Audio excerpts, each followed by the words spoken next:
March 21st, 2025 Aspire hearing, and we'll begin with any public comment not pertaining to any items on today's agenda. Anyone in the audience online? Madam Chair, we don't have, That's horrible hearing my own voice. Sorry, everyone. that's okay. If there's anybody in the attendees column or in the audience that would like to speak on an item not on today's agenda, please raise your hand. Seeing none, and we have no letters. Okay, we'll move on to the agenda status report. Item C1 requested to be continued to a future hearing. They didn't specify which one, but it's not a new item, so we don't need to worry about noticing issues. Okay. And we'll move on to reviewing the minutes from March 7th, and it looks like we needed to make a motion on January 24th. I think we'd reviewed them. We didn't have a quorum. We'll start with March 7th. I have a couple of comments on item 2H. Let's see, where are the minutes?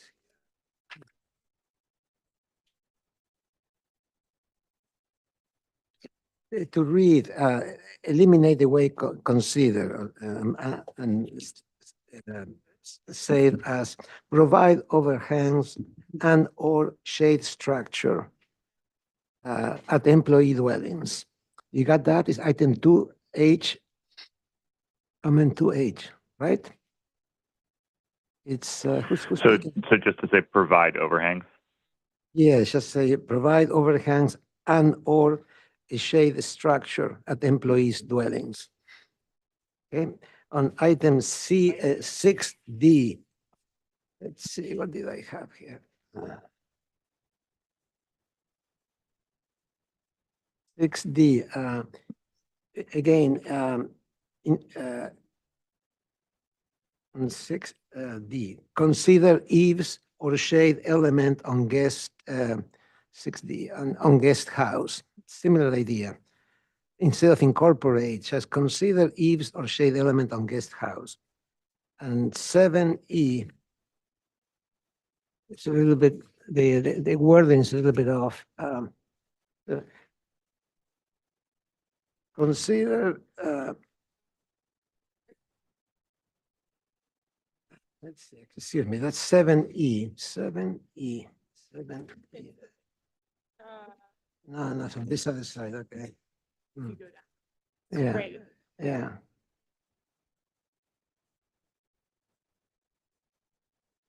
Yeah, I think it's a stone pattern, I think it is, the term, not material, from architecture into landscape. I think the pattern was different. Anyway, so those are my 3 comments on that. Anyone else have any? Okay, does someone want to make a motion to approve? I make the motion to approve the amended minutes. I'll second.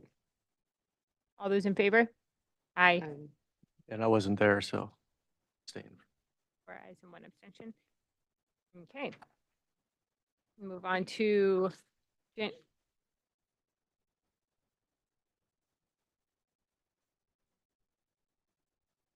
oh, okay. Okay, we'll include that in the corrections. Okay, I think for the most part, we had reviewed these before. We just didn't have a quorum to approve. Does anyone have any other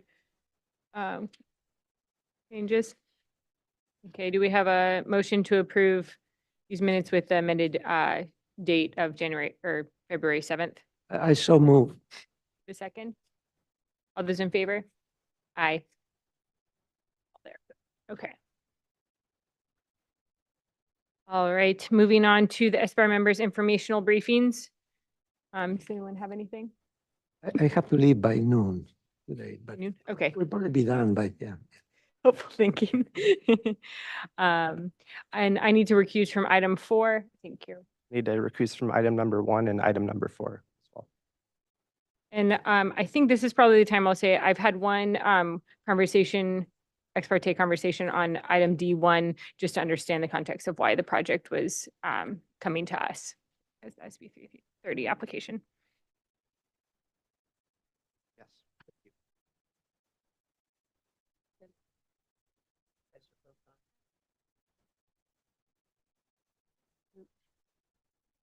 I know, right?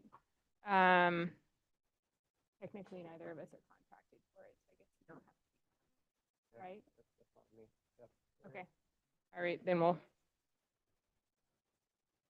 yeah, okay, so we will both review item 4.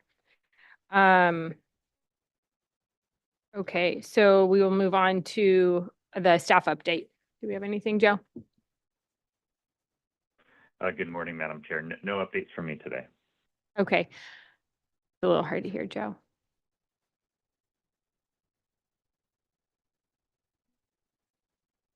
Yeah, I guess so.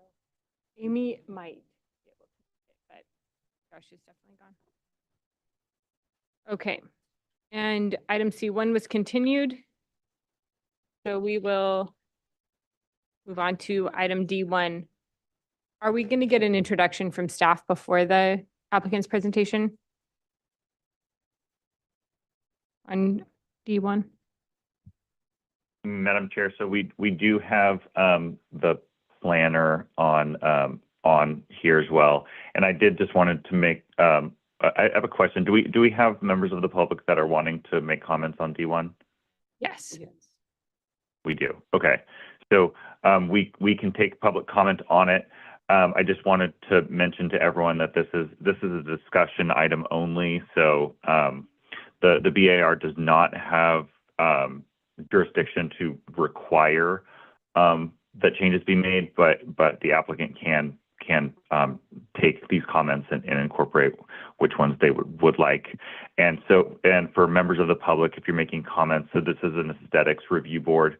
So we would just ask that try to guide your comments towards aesthetic components of the project rather than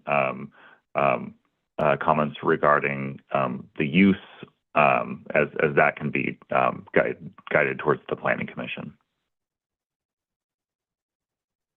Okay, we'll go ahead and begin item D1 if the applicant would like to give their presentation.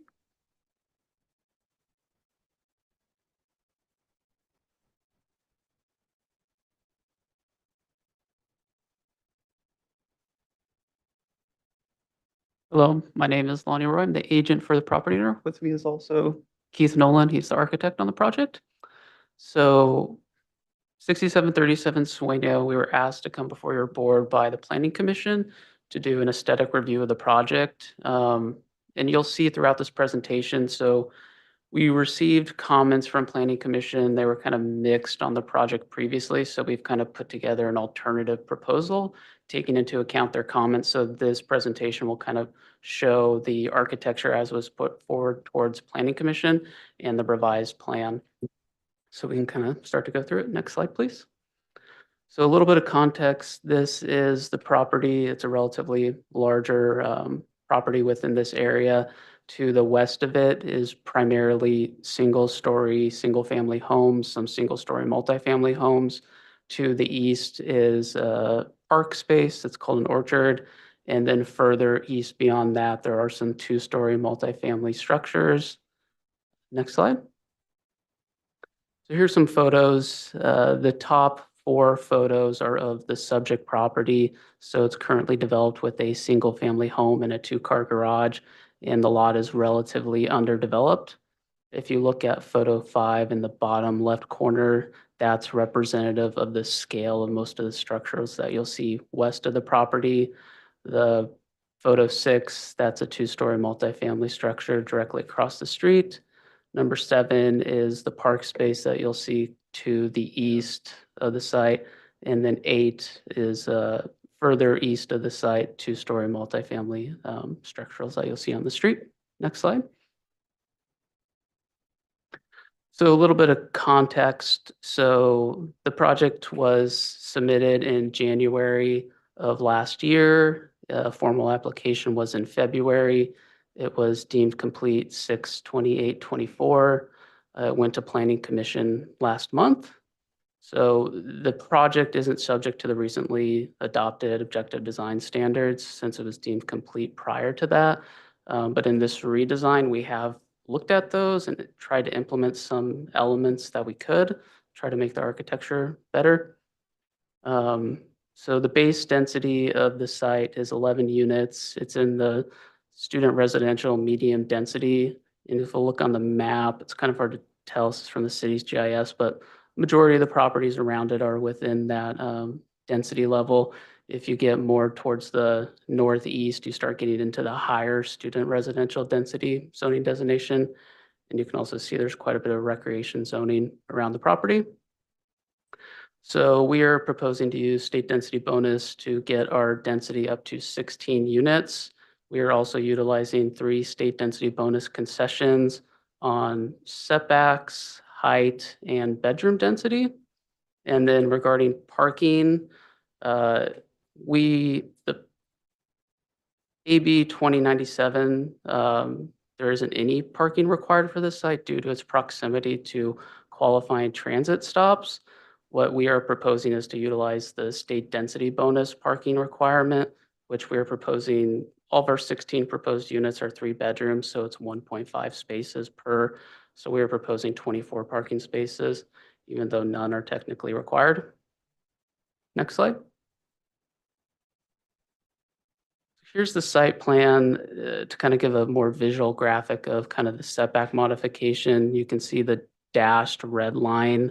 That is the setback per the zoning code. So we're reasonably close on the sides. The rear setback is 25 and we are at 10. And the front setback has 50 feet from street center line or 20 feet from right of way. So we're a little bit more than 12 feet from the right of way. And so the parking is primarily, or it is located at the northwest corner of the property and pushing these structures as much as we could to the eastern portion of the property where it's adjacent to that park space to limit the impacts to the surrounding properties. There is a open space, a grouping space at the southeast corner of the property. There's also some bike racks that are located there and then bike racks in between the buildings. So the buildings are broken up into 3 different distinct buildings. There are open stairwells at either ends of the property and all the units are accessed off a walkway that's kind of surrounding the parking there. Next slide, please. So the top is what the architecture was presented to Planning Commission, and the bottom is kind of our revised. So the original architecture as it was presented was it was heavily influenced by the multifamily structures that you'll see out in Isla Vista, which are primarily mid-century. They had a lot of these blues and browns and some greens, relatively simple structures, stacking windows. So that was the design language that the prior architecture was kind of proposing. Planning Commission was lukewarm on that, didn't think that that was necessarily the best architecture to try to bring forward. So we re-looked at the architecture, trying to soften it, trying to break up the massing a little bit. So, we're changing the color palette from kind of browns and blues and yellows to greens and creams. We also added a base to it, which was looking at the objective design standards that wants kind of a base, a middle, and a top. So we've kind of applied that to this. And through that, the prior proposal kind of insinuated the vertical nature of the architecture, had these kind of wood fins that were going on different parts of the architecture. So now the building is really accentuating the horizontal nature of the building more. The windows were proportions changed, kind of accentuate that a little bit more. So you'll see a composite wood base around the first floor of the architecture. There is a tile accent at key entries to the architecture, primarily from the parking lot. And we broke up the massing, which you'll see further on other elevations. We also added some green walls to try to soften and break up the architecture.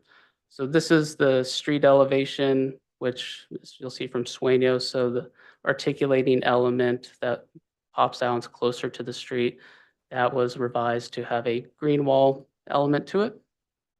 Next slide. So this is the elevation that you'll see from the parking lot. So to try to add some articulation to this, the prior one just had that walkway that projects out from the architecture. So we brought some walls out to that plane to try to provide some articulation and to kind of passively key in where entries are. So the bottom of those has a tile accent to try to passively read that way. And then we did add some green wall elements. So to the left there, that's the entry. It's also where the first stairwell is. So that was to try to soften the architecture a little bit more. And you'll see that wood base carry through and some changes in color to provide that articulation. Next slide. So this is the rear of the architecture. So same thing, carrying that base element. The architecture is broken up a little bit more with color on this. We also revised the roof plane. The roofs were somewhat mixed in the prior one. It was hips on the two eastern buildings, and this rear building had a shed roof for solar purposes. So we've revised all of them to have shed roofs, and they're kind of alternating their directions to help break up the massing a little bit. You'll also see in these elevations that the landscape is ghosted in.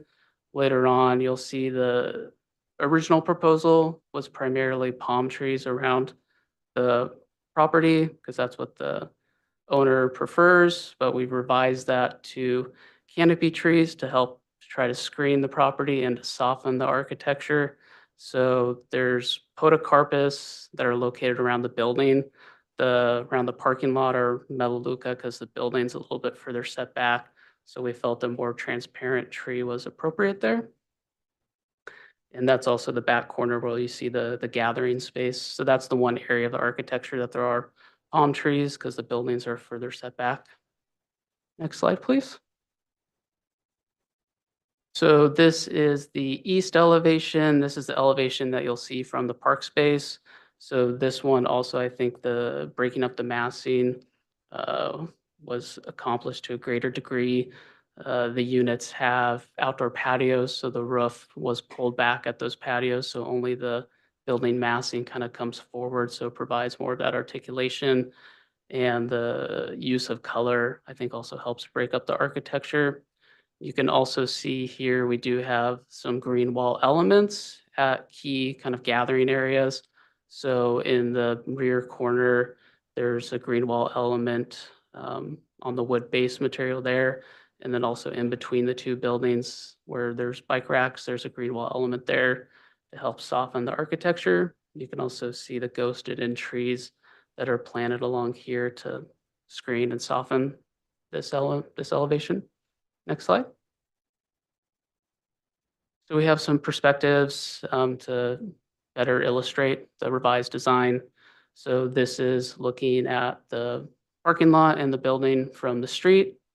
So you'll see kind of those articulating elements that were brought out to the parking lot to kind of break up the massing a little bit more and to soften it with the landscape.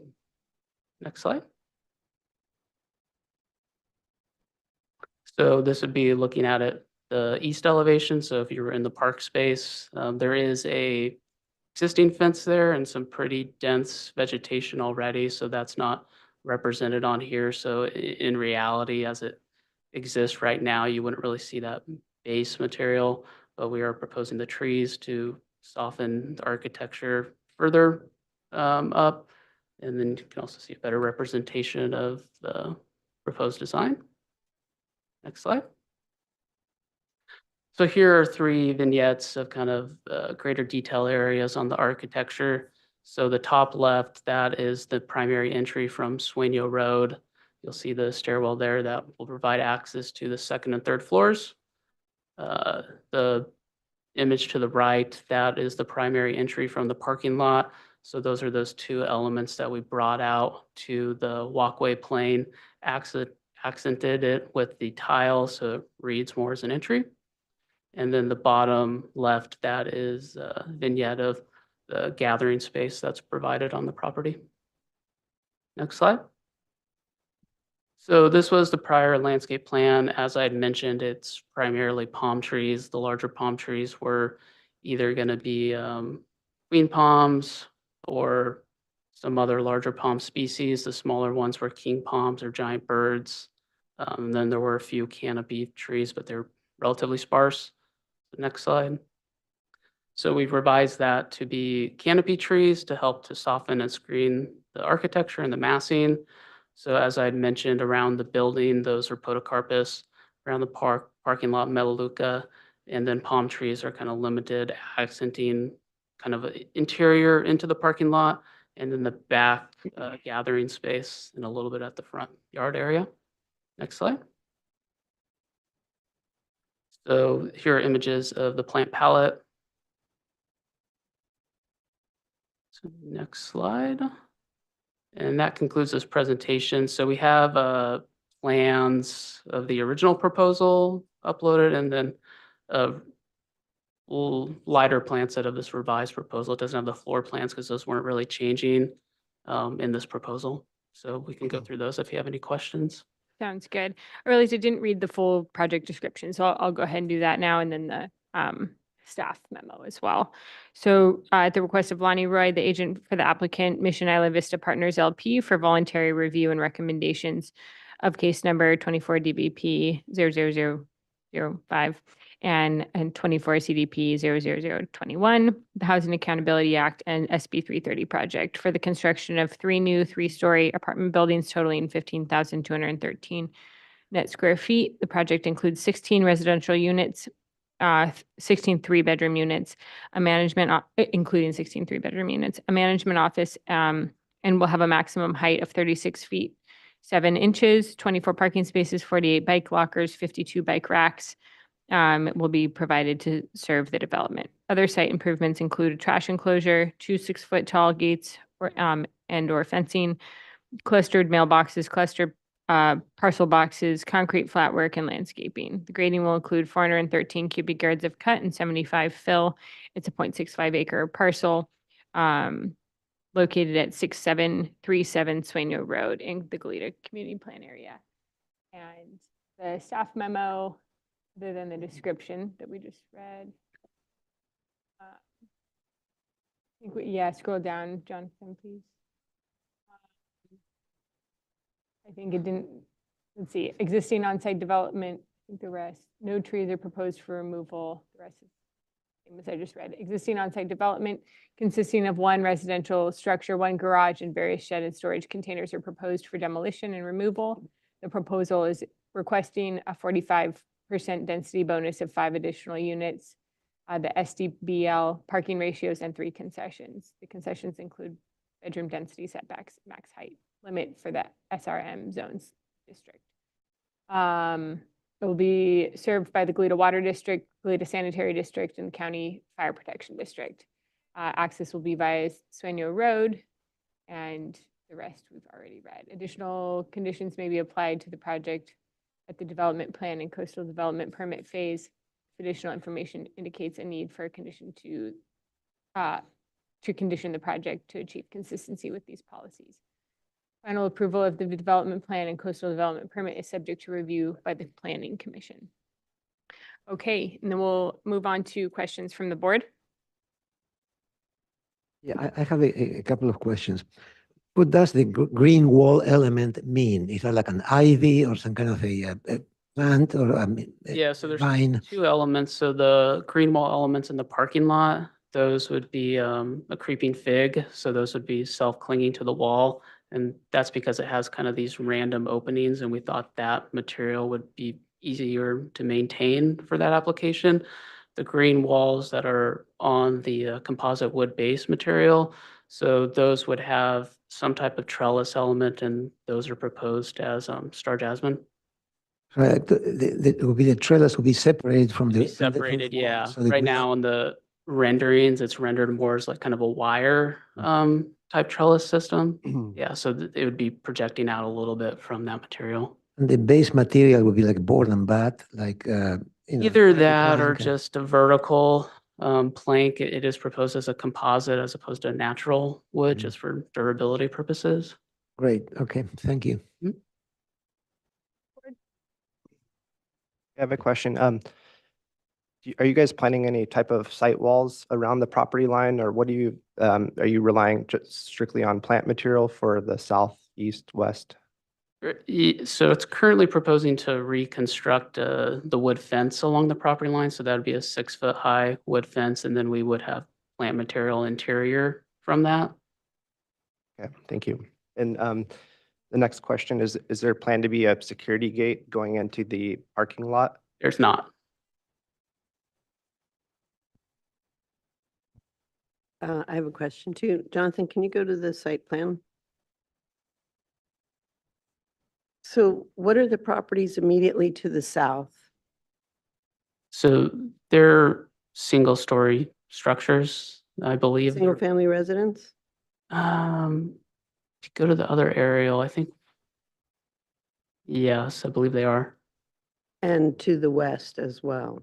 Correct, yeah, that's So single it's family. surrounded on south and west by single family. Correct, yeah, so that's why we try to put most of the massing on the east portion of the property to kind of separate that as much as we could. Thank you. I have a question. Could you go to the site plan, please? There on the south end of that building 3 with those concrete walks that go right up against the fence line, how is that space accessed? So there's, you can see kind of the indents there. So there are private patios on those ground floor units. So those would be private patios for those units. So the patio extends into that concrete walk all the way up against the fence line? Correct. There are planters at each corner that there are the proposed podocarpus there. But that area labeled as concrete walk is to be used by the people that occupy the unit that has the private patio? Yeah, you're talking about at the direct back, the further south Yeah, property line? Yes, so essentially it's like a large private space for the occupants of those units. correct. Yeah. Thank you. Just one more question.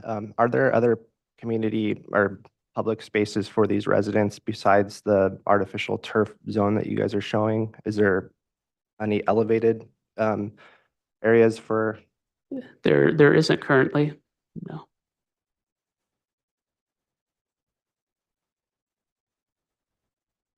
Questions? All right, move on to public comment. Not sure if, let's see, we have letters in the box. Some of them might coincide with speakers today. You want to open the letters on the screen?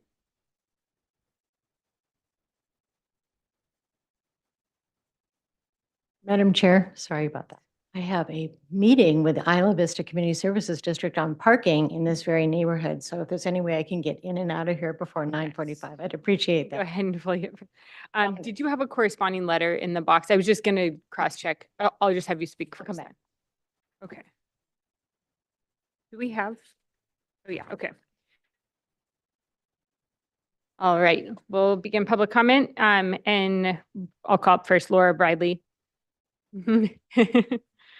Sorry, thank you very much. And I know there are a lot of people here and they all want to talk to you. So just as a quick explanation, this is a 330 case. It's an unusual process for all of us, particularly at the Planning Commission, because now they don't go to you. They don't go to you. And this is early in the process, so they don't even have to comply with the objective design standards that you all reviewed and Planning Commission reviewed. And I begged you to make sure that they were comfortable. So this is uncomfortable in all respects in terms of our planning process. The Planning Commission was quite concerned with the size, bulk, scale of this. It's the first large project in Isla Vista that's coming under this 330.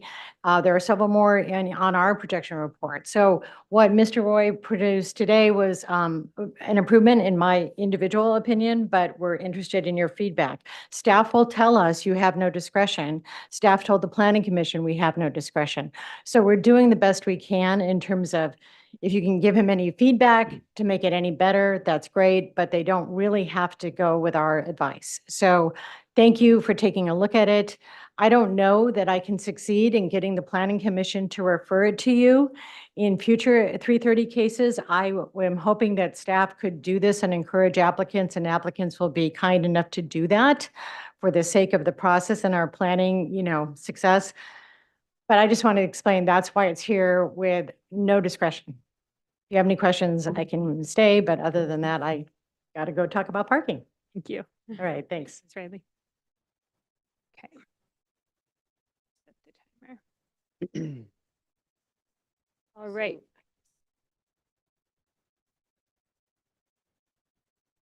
Yeah, is there anyone that submitted a letter that also has submitted a speaker list? Okay, I'll go ahead. What was your name?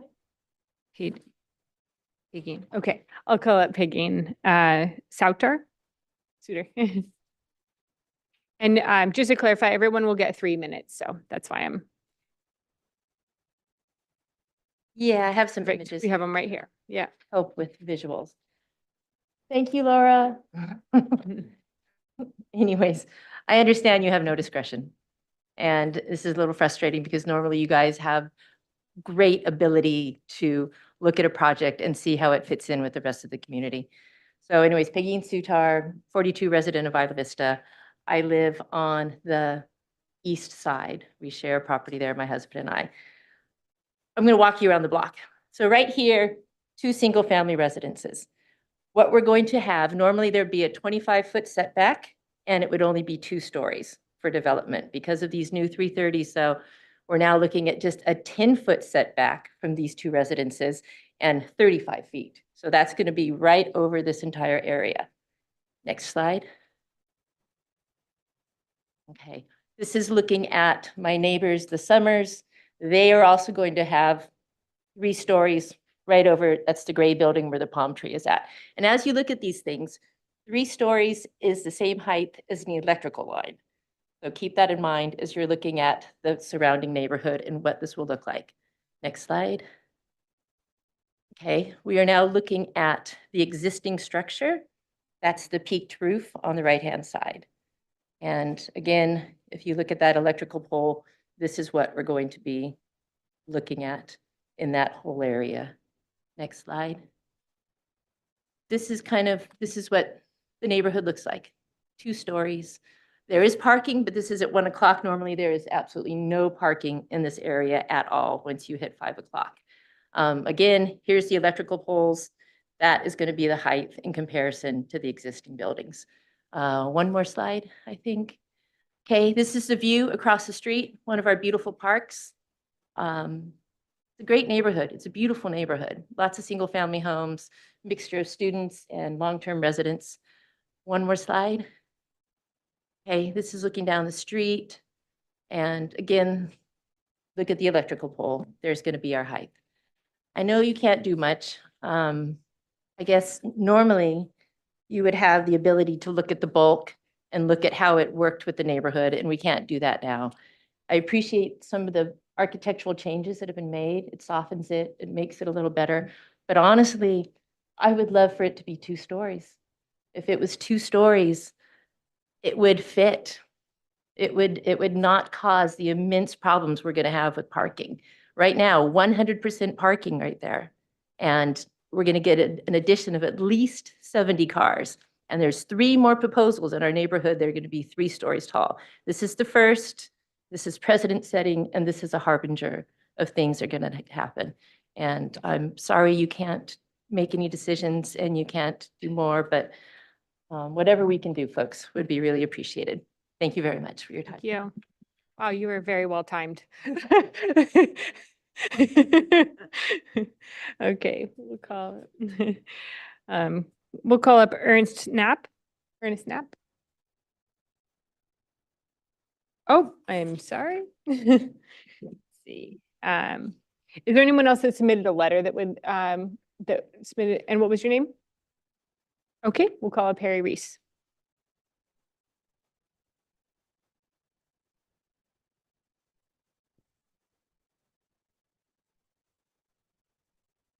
Go ahead and state your name and. Thank you. My name is Harry Reese. I will not restate everything in my letter, but I just want to bring up a few points. I'm not a professional in this area, but my wife and I have lived on Swainio Road since 1977 for homeowners and residents. We've been there, we've seen a lot that's gone on. I taught art for 40 years at UCSB, even classes where issues of aesthetics were also connected to issues of function, but I won't get into that right now. What I'd like to limit my comments on are the exemptions that they're asking for, two, particularly the height and then the lack of parking or this reduced parking. I participated in many university activities over the years, including the Isla Vista Redevelopment Agency, and when it was operative.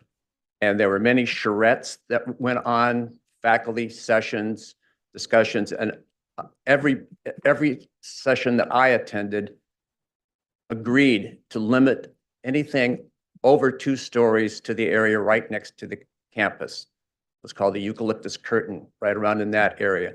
And because of the neighborhoods outside of that certain locale. So I would like to bring that to your attention that this building, there's no good aesthetic reason to give an exemption for the height. Doesn't improve anything at all. There's no extra beauty added to this element, to this part of the community by having it exceed the existing height. None that I can think of. And I won't talk about parking, but I believe that parking, as it's designed for a building, can show up some of the deficiencies in the design if there's not adequate on-site parking. There's the issue of a transit center, as far as I'm concerned, is a complete fiction. There are bus stops. There's no transit center that I know of over the years I've lived there within a half mile of that spot. Now, I won't quarrel with you on that now, and I'll leave it as it stands in my letter. But thank you very much for considering this. Thank you.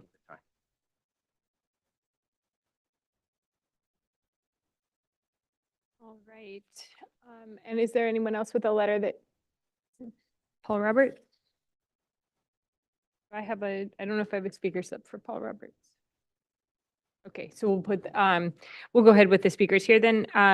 Carmen Bailey.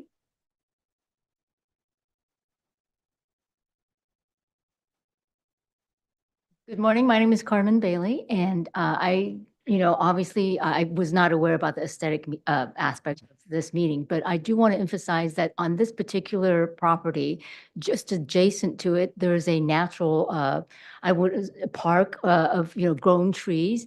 And so to have, and across the street, there's a park as well. So if you can imagine yourself in this very natural surrounding and you come to the street of Swainio, you see this only 3-story building attached just next door to this natural area that was planned apparently for the residents to enjoy the natural beauty of Isla Vista. And then you see this monstrous 3-story building. So that's just something for, I hope you would all consider. Thank you. Thank you.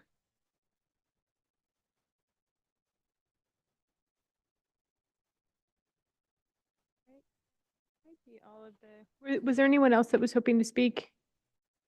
No? Okay. And then let's go ahead and show the letters on the screen.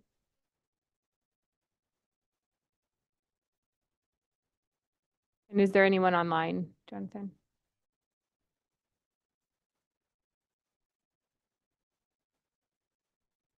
Okay. This is from Susan Winchell. Wishnad, sorry.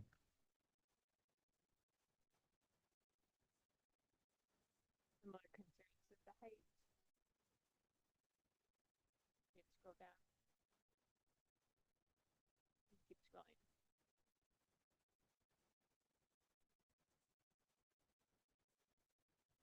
Okay. And I believe all the other letters were addressed. All right, then we will go ahead and close public comment and move on to comments from the board. And before we get into comments, Kathleen will be here online, correct, in case we have any questions? Correct. Good morning. Yes, I am online. Thank you. All right, we'll start with Alex. Only have two architects We here. can go to the elevations. I think, what is it? Yeah, I do agree that the revised proposal is definitely a better design. It makes more sense. Sometimes it's hard to see exactly what you're showing because of the trees. Yeah. But clearly it's better organized, more the use of materials is just, it's not so much the 60s that is what the other one portrays. If you go to, I think it's number 7, okay, yeah, if you can blow up a little bit yeah, go to the bottom part. There you go. Yeah, the base material. I wonder if you ever thought that it could be used like a brick, like a brick veneer. It's not that much more expensive, but it does seem like, I would say, more appropriate. Usually, wood is considered weaker or lighter than masonry, than plaster, and sometimes when you see this combination of materials, plaster, and the wood is the one that goes on top. And in this case, it wouldn't work because there would be a lot of wood, and yeah. But that's what I'm saying. Maybe you may want to use a different base material. If you go to number 8, the next one, where is the vignettes? Where are they? How about where are the ones with vignettes? Let's see. Is that one there? Keep going. Keep going.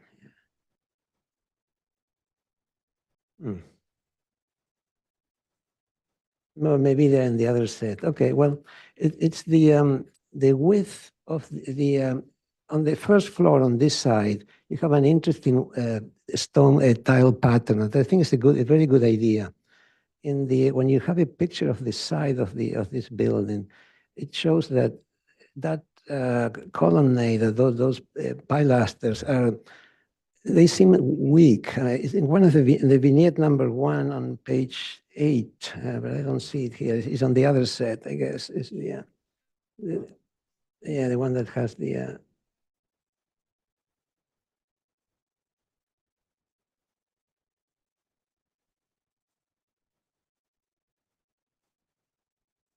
Page 8.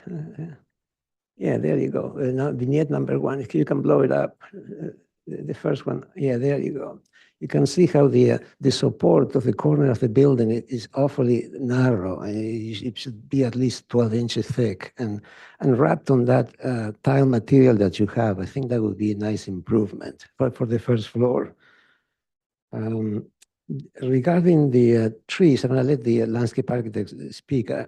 Maybe Podocarpus and Melaleuca are not the most attractive and welcoming trees for this type of project, but I let the landscape architects talk about that. Let's go back to the elevations, the other elevations, please. Yeah, the stripes, the horizontal stripes between the second and third floor, I don't think that they help you. I mean, just as a comment, I think if you lose them, I think it would be probably better. The next elevation, Jonathan, let's see, what else do we have? Yeah.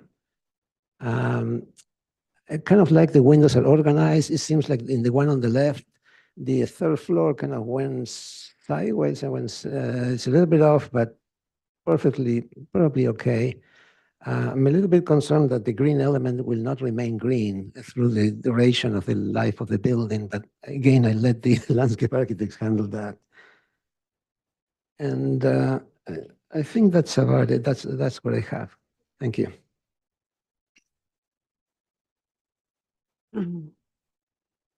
Yeah, I think just like Laura Bradley said, that getting some input from this board is actually beneficial to the project, not only to help the neighborhood, even with our hands tied, but to make the project better. And this clearly has improved dramatically from the first go-round. There's plenty of buildings in Isla Vista that there's no reason to emulate. And so trying to do something forward-thinking is an improvement. I feel like part of the huge conflict here is that this is clearly a single-family residential neighborhood. And 3 stories is a major impact to the neighborhood, and it's a forever impact. But it's all about density. I mean, we could say to you, please incorporate some 2-story portions to it, but you'll lose density unless you redesign your parking and put it underground so that you could modulate the mass of this. I mean, that would be a suggestion that I'm sure you're not going to do because it's expensive. But any way that you could introduce 2-story elements into this would be at least something to help with the severe impact of this. I like the green wall, and I think you could have more of it if you can keep it alive. And I think more vertical elements of it, because it's the upper portions of the building that everybody's going to be looking at and going, why is that there? So the first floor is going to tend to nestle in more with the planting and any kind of fences or surround, but it's the upper stories that are going to be looming. So the more work you do on the upper stories to improve them, the better. And I also have concern about the south property line, that you're right up against the single-family houses there, and that it feels like there should be room for more landscape, room for maybe a little more substantial barrier than just a fence, and then their patios are right against the other side of it.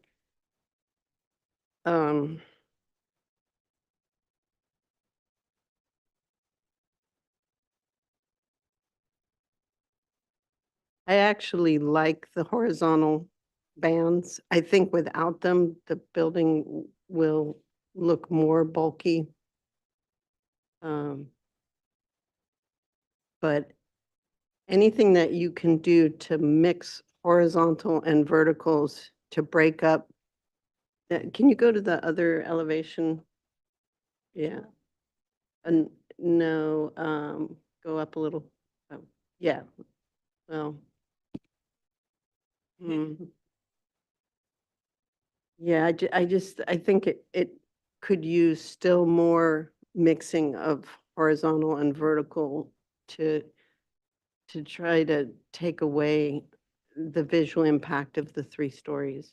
And if there is there any way to get some 2-story elements without losing number of units? Loaded.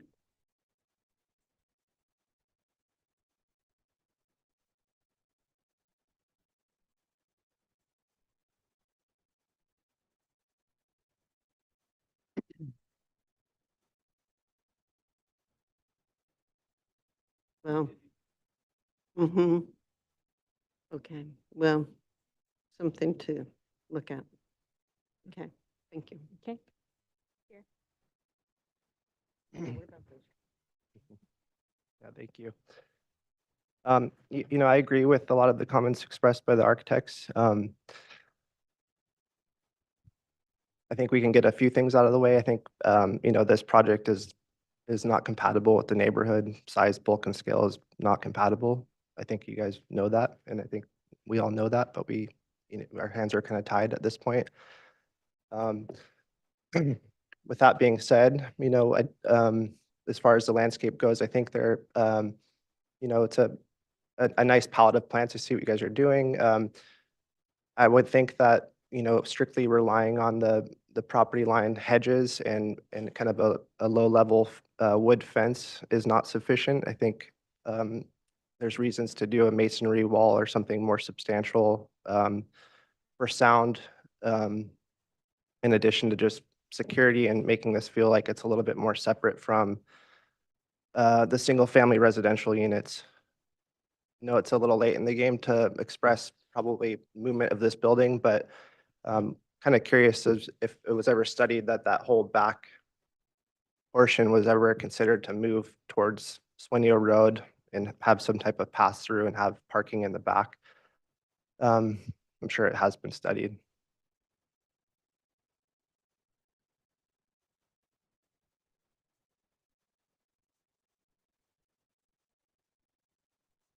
Yeah.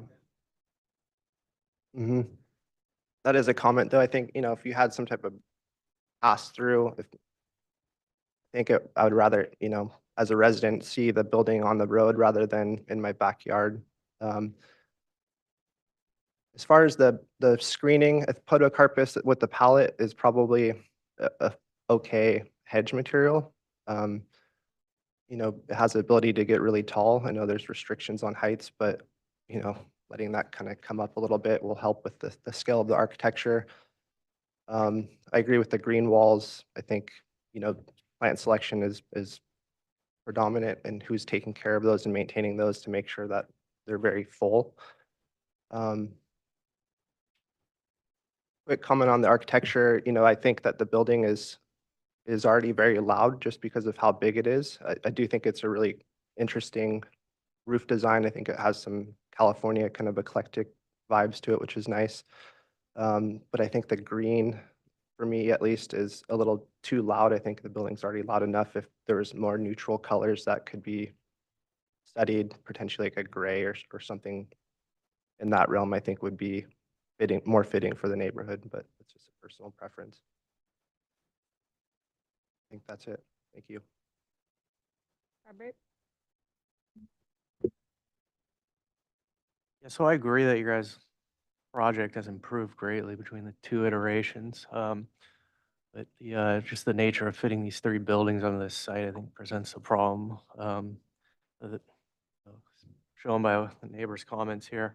I think it would really help if there was a way to introduce stepping the 3rd level back a little bit away from the property lines, particularly with that building 3. Could you go to the elevations there? Yeah, so on that bottom elevation there on the right-hand side, if you could just, for one, that wall that is blank there, it would not be attractive for the neighbor to look at. And so I think introducing any kind of a vertical element or one of the other elements that you've introduced for the rest of the building there would really help. But then also, if that 3rd level there could just step back a few feet somehow, it would at least reduce a little bit of this like looming effect of having 3rd story right up against the the neighboring property line. I'm concerned about how tight the building is to the property lines and then fitting in you've got concrete walks on one side of the property with planting on both sides, and then you're indicating you're going to plant it with podocarpus. I think it had a dimension there of like 12 feet. I just think it's going to be really tight, and in time you're going to have planting that's really overgrowing the space. I think that's along the east side, so I just make sure that all the planting that you're proposing is going to fit in there in a way where people can still like functionally walk through the space. Yeah, there. Maybe you could go back to the site plan, please. Well, yeah, along that south side that borders up against the neighbors, I think that there should be like a contiguous line of planting along that entire edge of the property there. And I agree with Kier. I think introducing like a wall there would probably be beneficial to the neighbors to mitigate the sound. I was asking how that concrete walk gets access there off the back of building 3, because I could just see that it would be a nuisance to the neighbors that are having groups of people right up against the property line. So I think that the fencing, possible wall, there needs to be more planting there. And I think that should wrap all the way down to the area where you're got all the bike parking and the synthetic turf. That's also potentially a really loud area. I mean, look at all the bikes. You have people going to be going in and out of there all the time. So, and here's a challenging thing, you know, I'm asking you to study increasing the amount of planting in there, but you've only got 10 feet between the building and the fence. So like, it's really limited just by the nature of what's being proposed here. So I think the sound wall really makes a lot of sense. Yeah, the suggestion of potentially stepping the building back from being 3 stories high, I think would be really beneficial at the end of building 3, and along that south end where it faces the neighbors, and then potentially along the side that faces into that park. And, you know, you were describing that all these units have dining rooms in them, and I mean, maybe the upper level units, you could somehow simplify the floor plan of it a little bit to reduce the square footage and just step the unit back a few feet so it's not a 3-story face going straight up. So I would suggest studying that. It would introduce more variation into the architecture. Could you go down into the to the elevation there, please? Maybe to the next one. I think it's nice how you've broken up the roof line. And if there was a way to introduce that between the second and third story, then that would even help more to take away this quality of it being a 3-story vertical plane. I like the horizontal pieces you brought in. I like the colors. The green walls are great. I agree. It's all about maintenance and how somebody can keep it living. So, and you've got a robust planting plan, so I see you're trying to make an effort on it, but it was a challenging thing trying to fit housing into this state. And people are trying to figure out how to do it in a sensitive way. I see you're making an effort. I think it could be further improved upon, but I commend your efforts. You've gotten a lot of feedback, so I'll just, and I agree with most of it, so I'll just restate a few things that I feel strongly about. I think stepping back the 3rd story wherever possible is going to make a huge impact. That view angle from the neighbors and from the public corridors is really going to be helped if you can step it back. I also really like the green wall ideas, and I think a little bit more of that could be incorporated. I also would check with fire and your insurance to make sure that you can that piece of it doesn't get dropped as you develop the project further, because it can be challenging to get all of a sudden you're told you can't do it, and I think it's a really important piece of the improvement that you've made to the project. If we can go to the site plan for a second. To Robert's point of the concrete gathering spaces to the south of building 3, I'm wondering if it's possible to study having them on the parking lot side and potentially dealing with, it looks like you have your infiltration basins along the parking, which makes sense. But if there's a way to incorporate that into permeable paving in the parking area so that you can, not that I want to minimize the planting, but reconfigure that in a way that the gathering spaces could be on that side.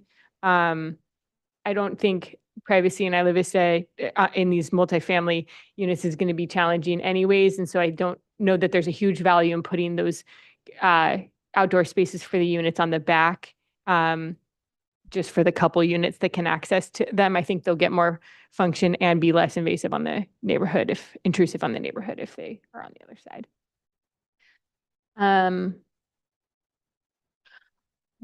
This is probably minor, but over the bike storage lockers, that area, it might be an opportunity to have a vertical trellis element with something, a vine growing on it or something in that area to provide shade for the outdoor area spaces, but also from more of the sight lines as you look back towards the buildings, just one more direction to be able to soften the 3-story elevation if it was like a 1.5 story trellis element that softened it.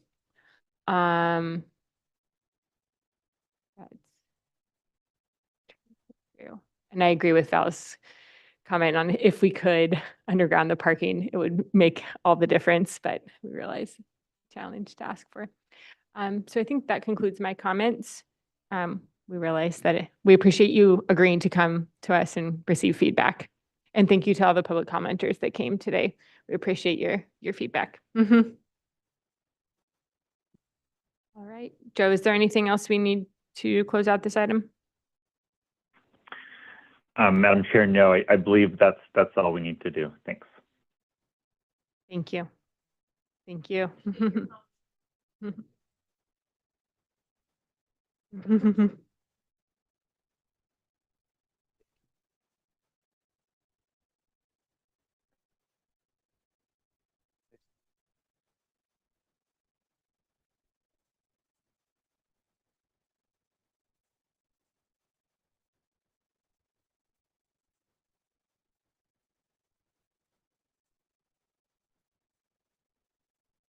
Move on to item 1, the Usanova accessory structures. I'll remember to read the description first this time. The request of Zach Hansen, agent for the owner, Angelina Usanova, here for conceptual review of a new guest house. Here, I think you have to step down. Of a 800 square feet guest house, a pool cabana of 800 square feet, gym of 800 square feet, workshop of 800 square feet. It's a lot of 800 square foot structures. 2 wine cellars, both 350 square feet. Other improvements include new hardscaping, landscaping, swimming pool, as well as additional solar panels to be added to an existing ground-mounted array. The following structures currently exist on the parcel: a single-family residence of 2,322 square feet, 150 square foot shed, and the project will require 1,450 cubic yards of cut and 770 fill. The property is 6.5 acres, located at 1480 Mission Canyon Road in the First Rosarial District. If the applicant can go ahead and state your name and give us your presentation. Hey, I'm Zach from the Warner Group. There's no staff memo on this, correct? Okay, you can go ahead and give us your presentation. Alrighty, so this property is at 1480 Mission Canyon Road, all the way at the very top of Mission Canyon. A very beautiful area. It's about a 6.5 acre parcel. And as you mentioned, there's an existing single family dwelling currently there. And we are proposing a few accessory structures, all of them about 800 square feet, as you said, and a couple wine sheds as well. And if you could go to the next slide, you can see the existing site plan. So the access to the property is at the far west end, off of Mission Canyon, kind of the west-south corner there. And then there's a very long access road that takes you all the way to the east side, where there's a turnaround currently, which we are widening a little bit for a hammerhead. And you can see the dark hatch of the existing home on the far east there. So it's kind of right up against the east property line, as far away to that side as possible. There's a small oak grove to the south of the house, but we are not proposing anything near any oaks. But most of the vegetation is olive trees. And then to the north of the residence, there's a solar panel array on the hill. And we are planning on adding a few panels to that. Next slide. So this is a view study of the site. It's a really awesome property because there's views to the west of Mission Canyon, and then there's views to the east of Rattlesnake Canyon. So those two kind of blue hatches are kind of where the view is. And just to the south is a big hill that kind of goes up to the nearest neighbor on the south there, but it really feels very secluded, and you can't really see much from the property. Next slide. So some existing photos, just to give you the vibe. Again, a lot of olive trees, very rural setting. That kind of bottom right image there, you can see the solar panels on the hill above the existing house. Yeah. Keep going down. So yeah, keep going. So this is kind of the southeast view of the main house on the top there. So that's Rattlesnake Canyon. And then the middle image is a 360 view of the existing motor court. which we are again making a little wider. Keep going down. So these two images kind of show it pretty well, but that's the existing house there. It's a very curvy, whimsical, very beautiful structure actually, but it's made of plaster, a little bit of stone. It has a slate shingle roof, I believe, and there's a lot of wood, kind of circular wood column elements that we are trying to bring into the new improvements as well. Go. So that map there, top left, so the red hat shows kind of the parcel, and you can see the house there, which is circled with a kind of that red circle there, and you can see it's quite far away from most neighbors, and it's kind of sunken down a bit as well. So again, it feels very secluded. But probably the nearest neighbor is to the south there, but again, it's a lot higher elevation, so it's almost like you don't really even notice them. So that kind of middle right photo there is the kind of the last cul-de-sac on Mission Canyon. Actually, I grew up on the house right below this, so it's a very, nostalgic project for me. Keep going. These are just existing plans of the house, again, kind of showing this very curvy, organic aesthetic. Keep going. So that's a 3-bedroom, 2-story. Elevations, keep going. All right, so this is our proposed site plan. And as you can see, all the improvements, which are kind of those green bean-shaped buildings, are pretty close to the main house. So we're kind of staying on this southeast corner of the property. So kind of going through this, number 14, I think that says, is a gym. And to the south of that is a cabana, and then they are both flanked by a new swimming pool. And to the east of those buildings, there's quite a bit of a drop between the motor court and that kind of flat area below, so that there will be this kind of large retaining wall behind those structures that will be built into. So essentially, those roofs are going to be green roofs, pretty much flush with the motor court. So you kind of just like look right over them and don't really even see them. To the north, the largest of the bean shapes is a new guest house with 3 bedrooms. And then on the south of the motor court, we have a workshop, which is kind of like a multi-function building for arts and crafts or music for her family. And then we have 2, she likes to call them hobbit holes, essentially, but 2 wine caves that are built into the hill. As I'm sure you've all seen Lord of the Rings, but that's kind of the vibe. And then to the north of the main house is, again, you can kind of see some additional panels that we're putting up there to serve the new improvements. Next slide. So these are just floor plans of the individual buildings. Got cabana on the left, sorry, gym on the left, cabana on the right, and then the wine cellars on the left. Going. This is the new guest house at the top. And then again, this kind of multi-purpose workshop below. Keep going down. So these are kind of super conceptual elevations, but the client really likes kind of this cosmic, curvy, whimsical style.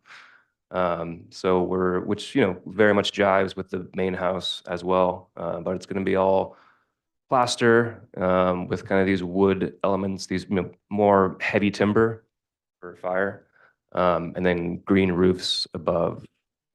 So this is the cabana, and if you see that top right element, you can see how that roof's pretty much on grade with the motor court on the right. Keep going down. So this is the workshop. Again, same aesthetic. Keep going. And this is the gym building. Again, very, very similar aesthetic. Keep going.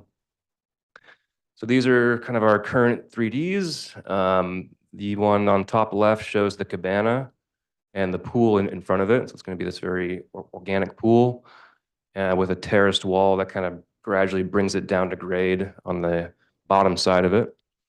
And you can kind of see the workshop above the cabana there. It's not a two-story building, but that's the building kind of behind it. So on the right there, you get the gym on the left, and then the pool cabana on the far right. Go down a little bit. So here you could really see kind of this heavy timber trellis structures that'll kind of exist in each unit. And again, very curvy windows and doors, everything curvy. That's about it. Two questions from the board. Another question. Are they pour in place concrete, or are you framing them, or what? You know, I've been discussing that. I would love to do a pour in place just because like that whole back wall is going to be concrete. So you might as well just extend it there. It's just price, you know. But yeah, I think it would make a lot of sense because the green roof is going to have to be concrete over steel deck or something. So the majority of it's already concrete pretty much. I know you put it in the elevations, but what's the height? Is it like 12 feet, 10 feet? What is it? It's around like, 10, 6, 11. They're not very tall structures. They're kind of meant to be built into the landscape, so you don't really see them. And there's a lot of them just so we don't have this big bulky, mass and scale. So, we're not in anybody's views. I think we're being very respectful of the land, and we're just kind of trying to have a low impact on the property. Have you already spoken with Fire about the green roofs? We have seen them get approved, but in Mission Canyon, I know it can be a little tricky. Yeah. We have not spoken to them yet, but Okay. Yeah. Just, or it could be some kind of cool rock garden or something. yeah, exactly. Again, I'm just with gravel ballast. So, yeah. Any other questions from the board? But for the guest house, you show balconies off the bedrooms. I mean, is the guest house kind of like on a slope and these balconies are off side of it, or are those balconies on grade? I guess there's not like an elevation or any more detail. Yeah, like, again, kind of conceptual. Just wanted to get the vibe of the board before we go full steam ahead. But it's a pretty sloping site, but we've kind of strategically located these buildings in the flattest areas possible. We're trying to balance the cut and fill. But yeah, for that guest house, there's an existing shed where it is now. So it's pretty flat, but we will have to do some wall in the back, and then we'll have to fill in the front a little bit. So, but yeah, the decks are probably meant to be like stilted above the earth, not like a concrete, on grade patio. All these structures have this same style, kind of like, looks like a toadstool kind of thing, or is that correct? Yeah. Sorry, They all the structures have the same style, even though you don't have elevations. Exactly. Cool. Questions? All right, we'll move on to public comment. Is there anyone online, just so I know? I have some public comment slips. Any of our speakers online who'd like to speak on this item, go ahead and raise your virtual hand and I'll call on you.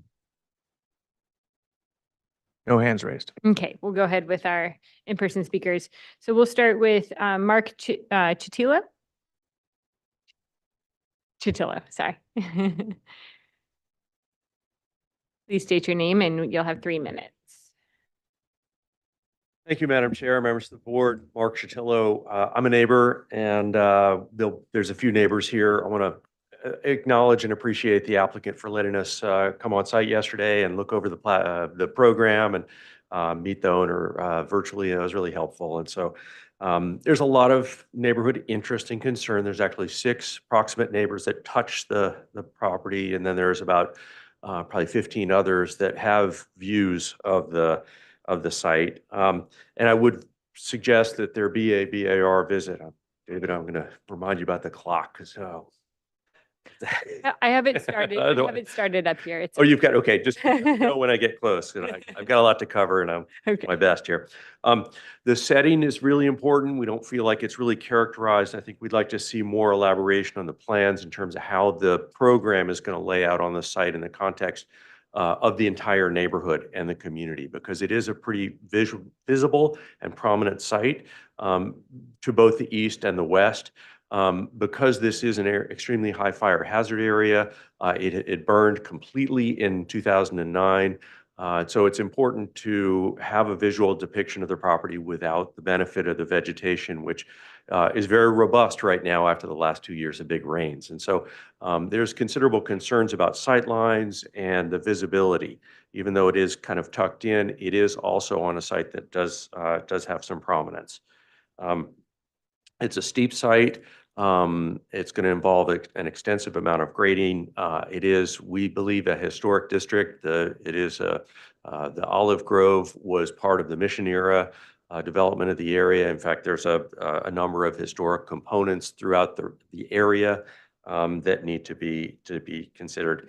And we're concerned about the size, bulk, and scale. Even though it is generally single story, it is over 4,000 square feet of new development on a site. Time check if I could, because I don't have. A minute. Okay. There's considerable authority that applies with the Mission Canyon Community Plan design guidelines, specifically looking at compatibility, grading, lighting that need to be addressed substantially. There's the Mission Canyon Association Architectural Committee, which has a voluntary review process. We'd encourage the board to direct that. And of course, the general plan and land use development code have a number of provisions with respect to the amount of grading, which we see as rather extensive because of the steep slopes, and the existence of a wildlife corridor, which is part of the compatibility considerations under the design guidelines. The structures themselves, while the curvilinear approach is helpful, I think it could be a little more whimsical. More of a Jeff Shelton kind of an approach as opposed to the sort of static lines. We think that the pool is structurally improbable on this site, and the retaining walls are going to result in pretty significant impacts. It just need to be depicted. We need to see what that is, and we think the whole program should be brought down. Okay. So with that, I'll you. have my neighbors also address some of the concerns that they have. Great. Thank you so Madam much. Chair. All right. Next, I'll call up Ernest Knapp.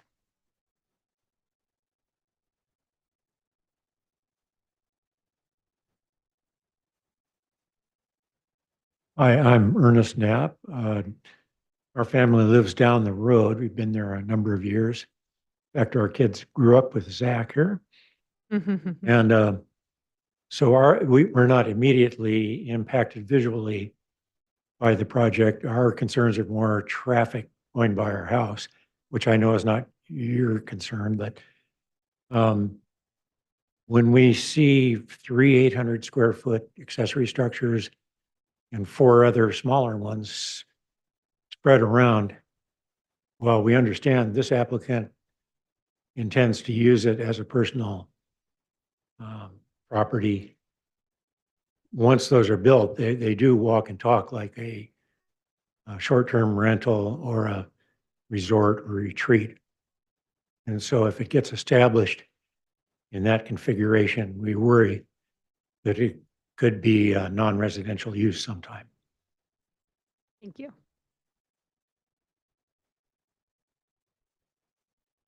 Okay, and we'll call up, Deborah Gunther. Okay.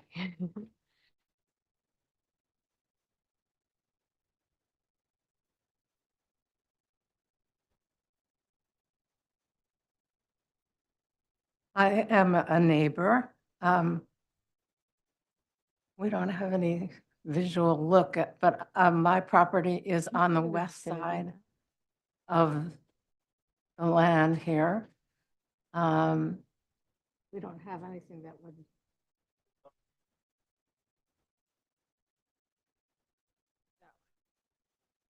Yeah, it's small. Gillies, tell us which There we go. direction you're in. Oh,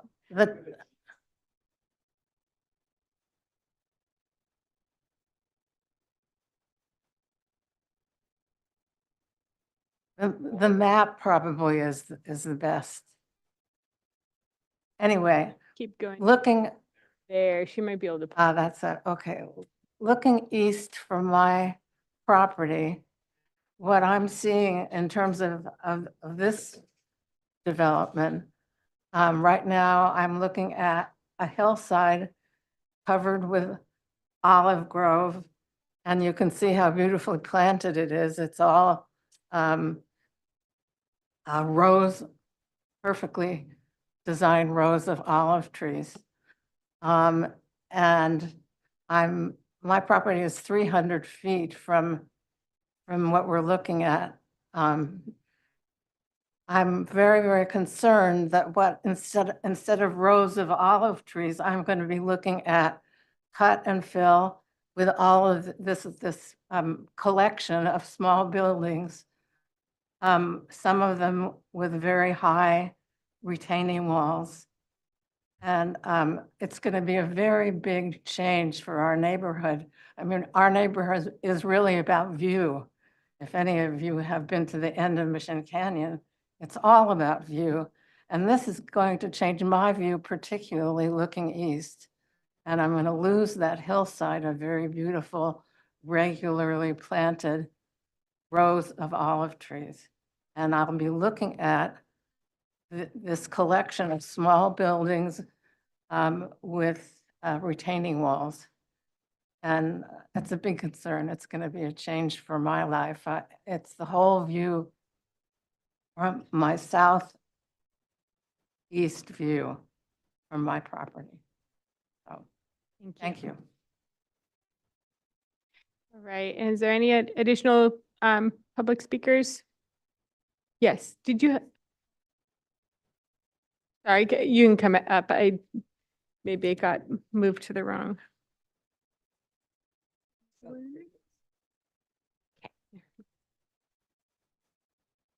Thank you. Good morning, Zach. He grew up next door to my home. I want to take a larger view of the existing neighborhood at the top of the canyon. 7 of the 8 homes that are there now are part of a 1930s development, and it was once developed as a school. The homes there are very modest, and we live there because of the beauty, not because of the fire danger and or any of that. It's beautiful, and we've gone through all of that together. My concerns are line of sight from my home. There is a trailer up there, which I can't see now because the vegetation has grown in the last 2 winters, but I could see it before, and that gives me an idea of what I'm maybe looking at. It's near the parking area and right above the pool, proposed pool area. I'm concerned about the existing small oaks near the pool area, because any kind of grading there will destroy the root systems, and I don't think the trees would survive. That's my opinion, of course. I'm concerned about lighting. We have a very consciousness at the top of the mountain about keeping the lighting down at night. In fact, no one hardly keeps their lights on because we have a huge natural population of lions, as in mountain lions, bears. I have a chicken coop with an electric fence to keep the bear out. I've lost a few things there. But the lighting concerns me, and it supports a native population of birds and animals that move through the area at night, and that's part of my aesthetic. There is also a very sharp turn as you go up the driveway, a long driveway, and that has high-sided a number of vehicles in the past. The picture here with the truck, 1, 2, bottom right there, that tree in that picture in the background no longer exists. It was hit by a semi-truck, and I had to cut it down. It's a very tight area, so going into the driveway will be tight for big vehicles, and they would have to come up and turn around there, and that's aesthetically noisy, and my neighbors know my voice when I start yelling, stop. It happens often. It also has caused a fire hydrant there to be broken off and to flood a lower home there. So it's aesthetically concerning with lighting, sound, and of course, just the peace and quiet. That's my 2 cents. Thank you. Okay. Davidson. Yeah. All right, we will close public comment and move on to comments from the board. Val, would you like to begin? Well, my initial response is I like the whimsical bean shapes that you're working with. I do think they could be maybe made a bit more organic still. Be a great opportunity for rammed earth in those walls. But, and just really earthen colors, you know, not, I don't know what color the house is. It's kind of white. Yeah, I think darker for sure for these. Based on the neighborhood, I think we probably should do a site visit and really get a sense of where these buildings are going and what the impact of the grading is, and certainly need to know more about retaining walls, how tall they are, what shape they are, where they are, you know, is this going to cause a real civil grading plan? It sounds like it will. No? Okay. Well, that would be something to show us. And the site visit will help us to see that, you know, how these buildings nestle into their slope, and whether, you know, the tallest walls are going to be at the back where they're dug in, which doesn't have the visual impact once it's all done. And how you can work with the olive trees to the best of your ability to, I mean, are these buildings going into the olive grove? So a certain number of olives will get, and are you replanting them, or what's happening with them?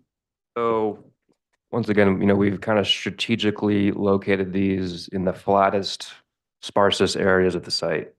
I mean, will a couple olive trees come out? Of course, but we will do new landscaping around the improvements, so that'll all bring it home and make everything feel like it never happened. But I mean, of course, a couple trees are going to come out. But that lower area with the gym and the cabana, that's pretty flat. So there's a few trees in that area, but it's not like we're taking all of them away. That's not the intention. Yeah, well, I think that's another thing we'll be able to see with the site visit. But olives are easy to transplant too. Mhm. So, you know, you can relocate them strategically. Yeah. And certainly lighting is a big deal up there. So, your lighting plan will be of interest for how you're going to keep it pretty low key, because, each building is small, but there's really a lot of them. So it's a unique condition. It's better that there's, I think, multiple structures, but cumulatively, we need to understand how they impact the site and how well you can landscape between them and minimize their impact. Okay. Alex? I like this project. It seems to be going in a very good direction. I like the fact that they are low and the roof is a green roof if possible, and if not, it would be a dark roof, I would imagine. If there are fire concerns about that, I agree with the comment about the colors and lighting and landscaping, but I don't see any. I mean, maybe I missed the retaining walls. I imagine the retaining walls are in the back of the buildings against the. All cut in. Yeah, they're cutting in because it's more cut than fill. I'm not sure exactly what retaining walls we are describing. Maybe we need more information about that. But I think this project is going in the right direction. Thank you.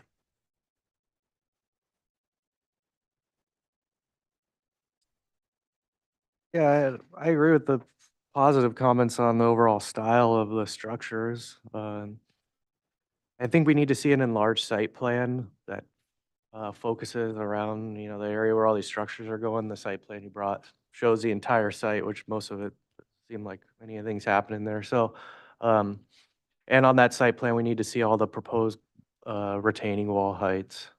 so that we can better understand kind of how that's going to work. And then I was asking a question about the that guest house, how the balconies fit into that, because there wasn't any elevations of that. So I think at the next round, it'd be great to see elevations of all the structures, you know, with a reference of how they meet the grade around them and the balconies there. And yeah, in addition to understanding, like I was describing, the walls around the pool, and maybe you could also, if you've got an overall site plan like this, if there are any adjacent neighbor structures that are potentially, you know, viewing this, it would be nice to see them on that site plan. It's just so we could reference that. But the creative architectural style, and I think the site plan's fun and it'd be awesome to live there, I'm sure. So support your project.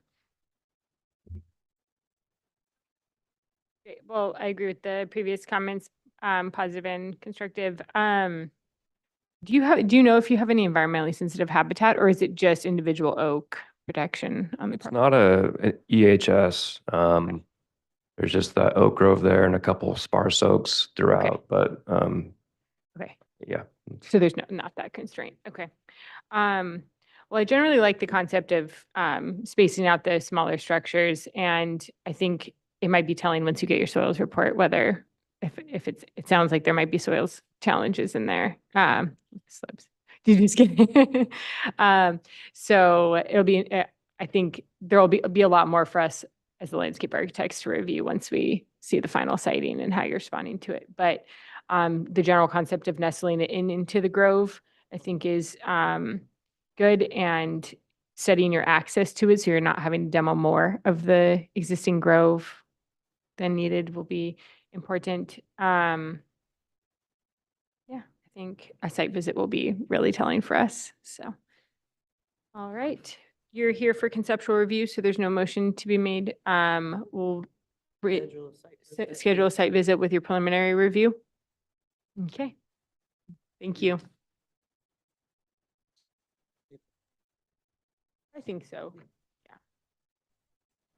Yeah. Is that what you, does the board feel that they can come back for preliminary? Concept, okay, concept slash preliminary, so that they have the option to get a motion. Yeah. With a site visit. Thank you to the public commenters for coming as well.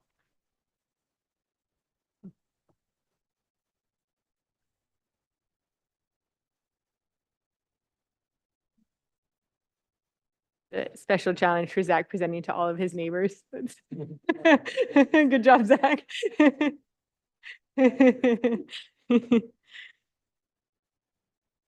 All right. Yeah. All right, we'll move on to item 2. Item 2 is the Brock Chrisman edition, request of Victor Padilla, agent for the owner, Richard Chrisman and Jeff Brock, to consider here for conceptual review of an upper floor plan proposal for a new 91 square foot addition to the existing principal bedroom, a lower floor proposal for a new 111 square foot addition to existing bedroom 3 of approximately 202 square feet. The following structures exist: a 2-story, 2,308 square foot residence, 330 square foot covered carport. And the proposed project will require no cut or fill. It's a 0.19 acre parcel located at 2319 Whitney Avenue in the Summerlin area. Is the applicant online? Okay, Yes, I am. you can go ahead and state your name and give us your presentation. Good morning. I am Victor Padilla, representing the owners for 2319 Whitney Avenue. And Sorry, if you If you go can ahead. speak as loudly as possible. For some reason, you sound a little far away. Do I sound better now? Yes, you do. Okay, good. I'm Victor Padilla, representing the ownership for 2319 Whitney Avenue. And as just described, 2 small additions to 2 bedrooms. The first being 91 square feet to the principal bedroom on the upper or street level floor. And the second addition is 111 square feet to the lower bedroom number 3 floor. The only options that we have or are requiring for openings or fenestration yeah, are towards the south or ocean, if we will. Ownership, along with their neighbor to the west, would like to maintain each other's privacy, so there are no openings proposed or desired to the west, only to the south. Yeah, not much to say other than it's kind of a small infill project with the additions happening over existing framing and decks, if you will. So with that said, my presentation is done. Good, thank you. We'll move on to questions from the board. Questions? Nope. Okay, we'll move on to public comment. Is there anyone online or in the audience that would like to speak on this item? We have nobody in our attendees column for this item, and we have received no letters. If there's anybody that would like to make a comment on this item, please raise your hand in the room. Seeing none?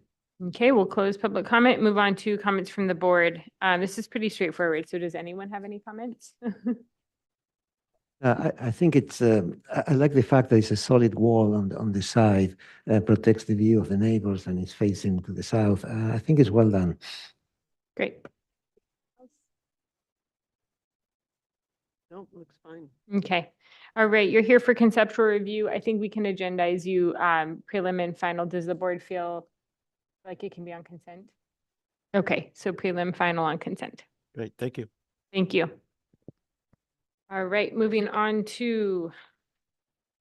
That's all mixed up. Okay. Item 3, the Bajaras covered deck. Request, oh, is the applicant online? Yes, I am. Can you hear Okay, me?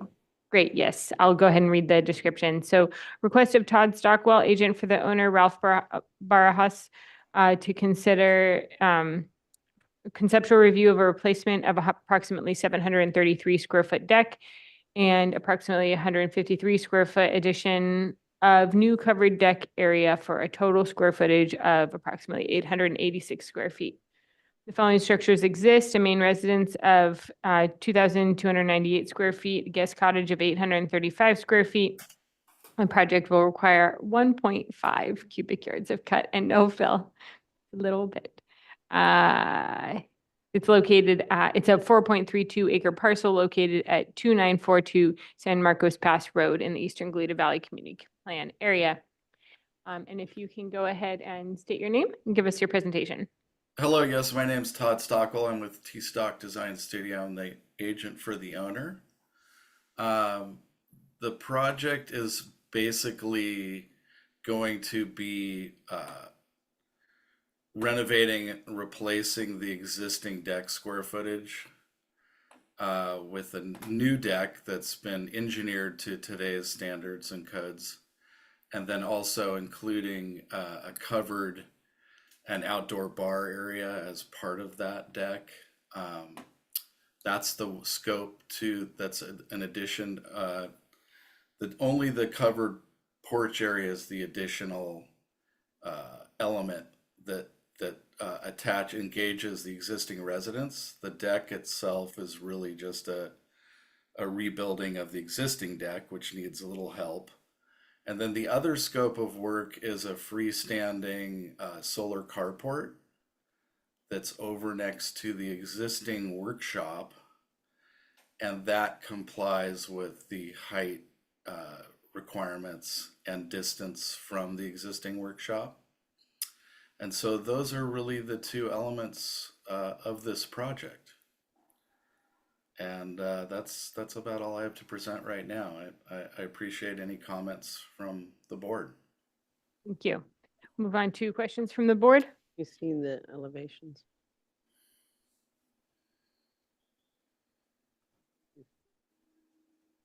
That's the existing.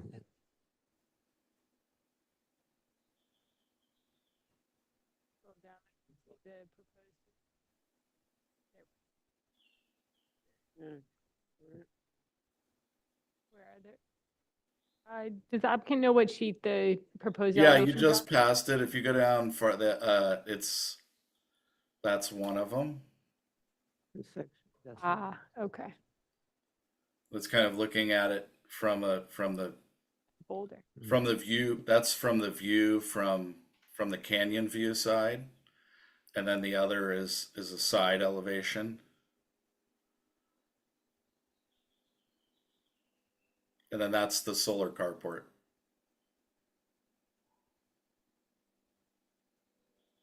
Any other questions from the board? Yeah, is the project in the high fire area, I assume, right? Oh, yeah. Yeah, and you checked with the fire department and the materials and all that is compliant? The materials will be compliant for sure. We're just not quite to that point yet. It's going to be fully submitted, and we'll get feedback as far as the materials being compliant. It looks like there's an underside with the columns. I'm not sure the drawings. Yeah, there you go. Is that cover and cover? Will it be exposed fire-wise? What's the story here? That is basically an existing condition where the deck is perched over existing boulders. This house is a very unique piece of architecture. It's actually built into a couple of boulders, and the existing deck perches out over a large grouping of boulders. It's already kind of grounded with its structure into the existing boulders. So we're shoring up with kind of today's standards all of these connection points into the boulders, and per the recommendations and design from our structural engineer. I understand, but it's like the Barnes and Noble's rule. If you break it, you own it. I mean, you're changing it now. You're going with the new rules. I'm just saying that the fire department, the building department is going to look at this as a new deck in a high fire zone, and you're going to have to make sure that it's fireproof. Just saying, so you're prepared for the next round. Yeah, we'll be ready for that. Okay, thank you. What's the material on the new covered portion? The material for that is proposed to be a Corten steel panel. So it's going to get a really rusticated, kind of a deep red look, kind of like an old mining shaft or an old piece of like an adaptive reuse of an old shed. Okay. And were you figuring to rebuild the whole deck, and is it a wood structure? Yeah. And is it anything close to current standards? No, it's not, and it actually needs to be. So you're going to rebuild that? Yeah, it's Okay. it's at the point to where it really needs to be replaced. Yeah, I mean, it's to the benefit of the owner to have it be up to today's fire standards anyway. Yes. And in the covered portion, that center rectangle, that's a window or just an opening, or? That's what a fixed pane of glass, yes. Okay. Okay. Jonathan, can we go to the side elevation? It's the next sheet, yeah. Is it up or down? Where'd it go? That's it. Oh, that's it. Yeah. Oh, there was a rock in the way. Yeah, there's a big boulder that engages that whole Okay, side of the got it. architecture. Yeah. Okay. I guess I have a question. So there is a window in the middle, and what are the other 5 panels? Those are all large panels of Corten. It has no, there's a solid, right? Yeah, I see. Okay. Yeah, those are all solid. On to public comment. Is there anyone online or in the audience? If anybody would like to make a comment on this item in the chat, please raise your hand. Seeing none. Okay, we'll close public comment, move on to comments from the board. Val? Well, I like it. I think the Corten's a great solution, and yeah, I think it'd be fine. And rebuilding the deck will be a benefit to the property. Alex? Yeah, I just have some questions regarding the naming of the project and I mean, like, I opened these drawings and it says ADU. And I say, oh, is that right? No, I'm sorry, maybe not. But it is a covered deck and carport, right? The carport is not listed there. That's the next project. No, but there's a carport here, right? Yeah, but it's not listed in the not listed in the description, is it? Yeah. It's a Barajas covered deck. Covered deck. Covered deck. That's not a deck. Yeah. Yeah, so it needs to. Yeah, you need to add that to the project description, right? What's the roof on both your covered deck and the carport? I mean, I know it's mostly solar panels here, but is there some other material on the roof? Is that a question for me? Yeah, actually. Yeah. The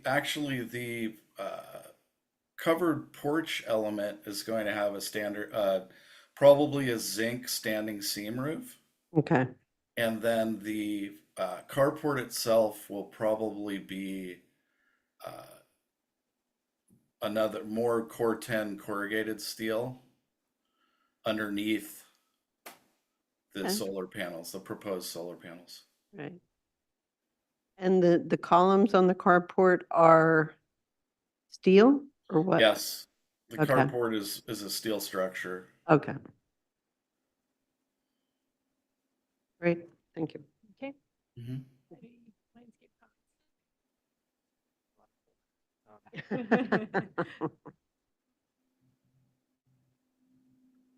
I think that it fits in nicely. I like the use of the Core 10 steel. It's gonna kind of blend in with all the older materials around there. It's a pretty amazing home, just looking at the photos, the way that thing is really built into the rock, so good work.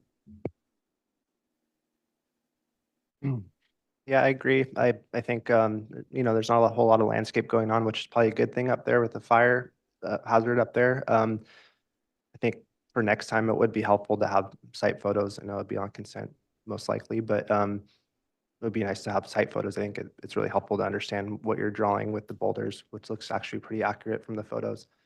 So yeah, I think one question, I guess, was the guardrail. Is that just a cable rail system, or is that a glass, or doesn't look like glass, but Actually, that's proposed to be a steel flat bar assembly.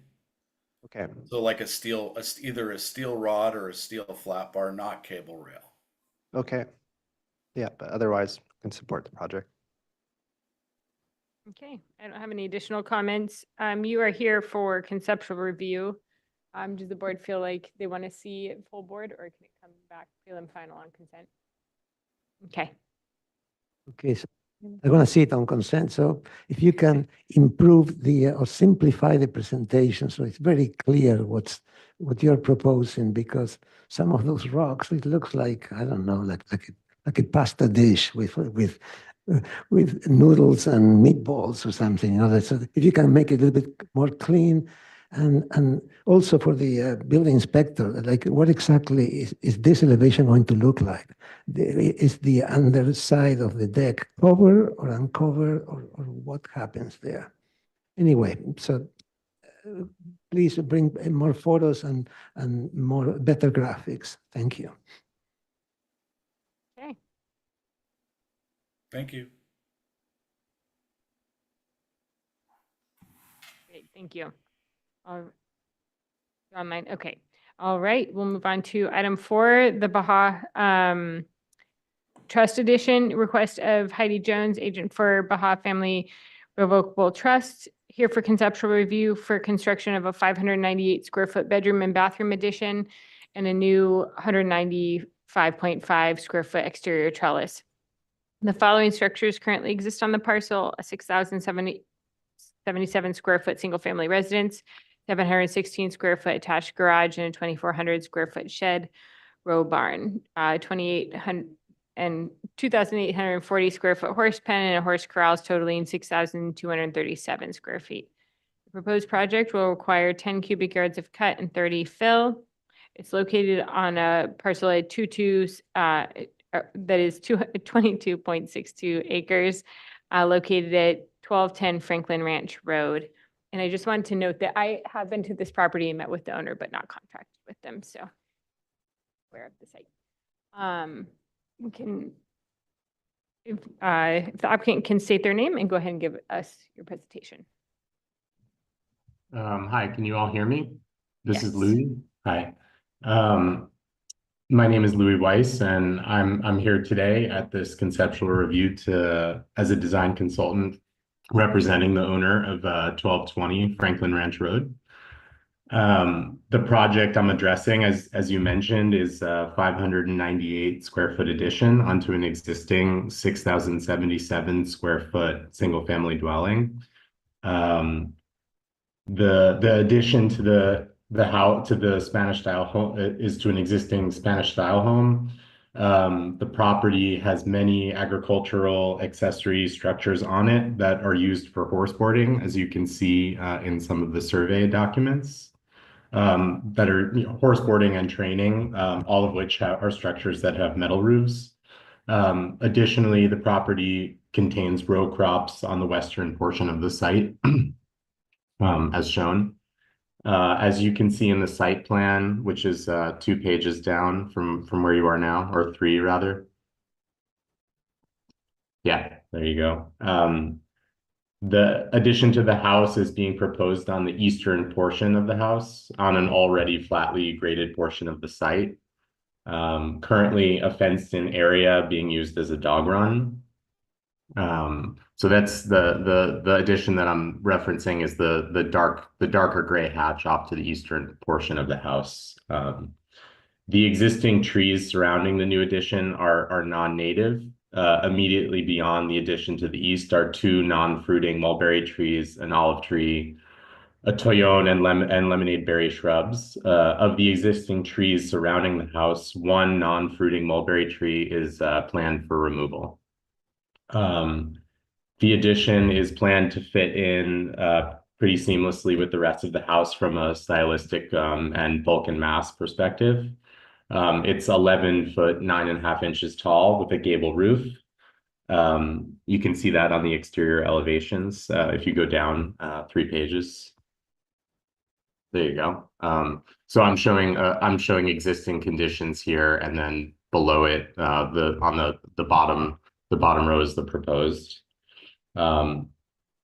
The profile of the new addition, as I mentioned, it's low in comparison with the adjacent peak of the garage that it attaches to. And since there's no single slope or shed roofs in any single volume of the house, a gable roof felt most appropriate for the expression of this addition.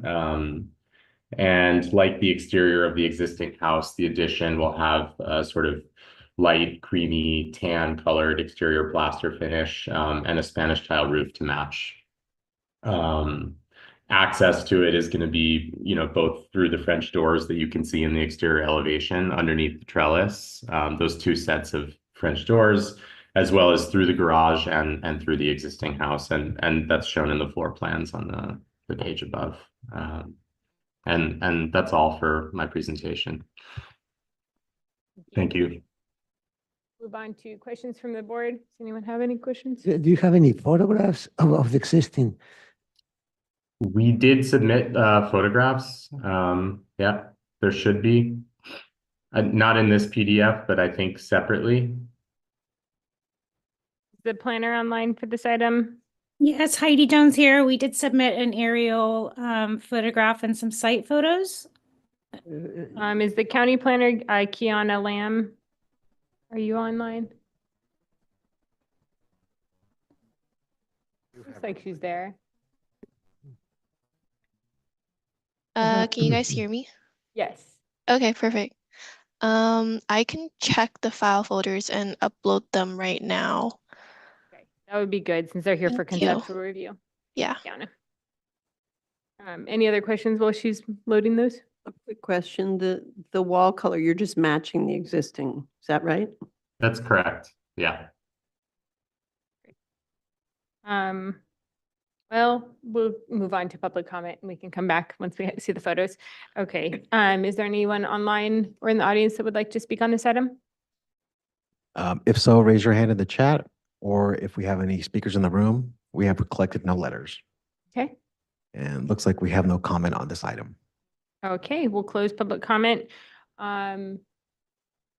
It's simple enough. We can look at the pictures later and on the next round. Okay, I have no problems with the project. Okay. Yeah, likewise. It looks fine. Okay. Okay, so positive comments, and your agenda is here for conceptual review. It seems within reason this can come back prelim, final, and consent as well. Oh, look at. I know, really looking up. Yeah. Yeah, Alex is gonna be busy next meeting. And bring photos. Yeah. Thank you. Photos. Thank you. Thank you. All right, moving on to item 5. Does anyone need a break before we move on? Okay. Item 5, the Kester Garage. Request of Gabriel Zamora, agent for Paul Kester, here for preliminary review of a new 775 square foot detached garage, 175 square foot office. There's an existing single-family residence of 4,000 square feet and an ag storage structure of 608 square feet. Grading will include approximately 226 cubic yards of cut to be dispersed on the site. The property is 3 acres located at 1691 Shepherd Mesa Lane in the Carpinteria area. Let's see, it's here for preliminary review. I'll read the comments, the previous comments. Plans are difficult to read. One member commented that the garage doors appeared pinched at the roof line. Return with a landscape plan, include plans that demonstrate more substantial planting on slopes to enhance slope stability and ground the building. Board is willing to accept hydroseeding as a planting down slope of the structure, but needs more detail on slope above structure. Transition between road, retaining wall, and garage needs additional planting detailing. Clearly delineate existing vegetation and what is proposed to remain to be removed and new. Remove note on plans related to deck. Okay, if the applicant can go ahead and state their name and give us an update for, and I'll read through the planner memo. The project here is a detached accessory structure. The structure is attached to a proposed ADU. The ADU is not subject to review by the SBAR. We will not make comments in relation to it. The project was let's see. Yeah, so regarding comment A, please see clarifications provided on a revised sheet A 101, 04, 01, 04, 101, 102, 103, and 104. Please note that the site development landscape plans have been separated from the site plan and placed on additional sheets respectively, and the scales of these plans have been enlarged to provide requested clarification. Please also note the additional views and notations provided on A04 describing the existing site conditions to remain in their locations. Please also note that the garage door may appear pinched to some because the height of the roof line was reduced in response to comment received from the board. Owner prefers to maintain the large garage door consistent with the utilitarian character of the garage to provide the necessary vertical vehicle clearance for this rural utility structure. And then regarding comment B, please note that the landscape plan was previously provided on sheet 101, A101. In response to this comment, the landscape plan has now been separated into its own sheet 104 and the scale enlarged. Please also note transitions detailing an existing vegetation locations and descriptions provided on the same sheet. And on comment C, please note that the note has been revised to correctly describe the landing and steps in the location of the former deck. Okay, I think you scroll through a little more. I know, exactly. We made it easy for your presentation. The final approval is subject to a coastal development permit review. Okay. You can go ahead and note any or direct us to the sheets where that additional detailing has been added. Yes, hi, can you hear me? If I see you're unmuted, but we can't hear you, maybe there might be an issue with the microphone.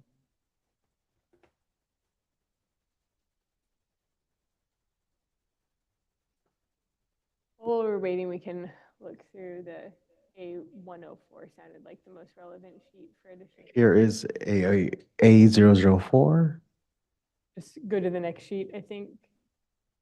I think we saw that. It was mostly the landscape plan, so 104. 11. 11.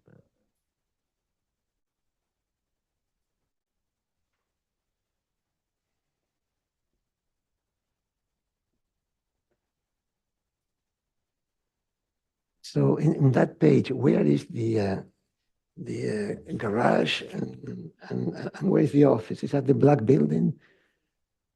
Or the one building is the garage and office? And the black building is the one we're not looking at, is the ADU? Are you sure about that? Is that? That's the white building that we're looking at, okay. Okay. So I was just mentioning maybe for the planner, I mean, if you go to the top, to the title page here, go to the title page. And what else it says? The title page says accessory dwelling unit. That's the title of the name of the project. And then the description of the project is, I think what we need to see is garage, office, and ADU. That should be the title of the name. I mean, otherwise we're approving something that we shouldn't be approving. Right, so I mentioned that last time. Somehow it didn't get through. So, maybe the planner needs to pay more attention to this. Okay.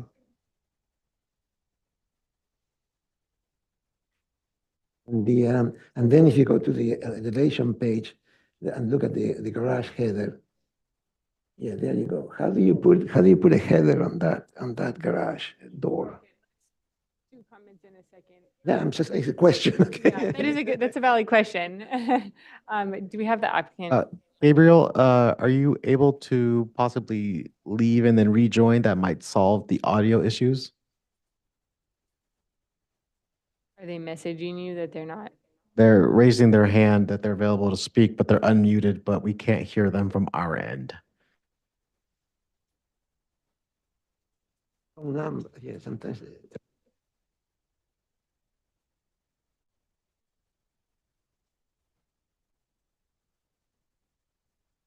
I mentioned that all these pages is accessory dwelling unit, and we're looking at this.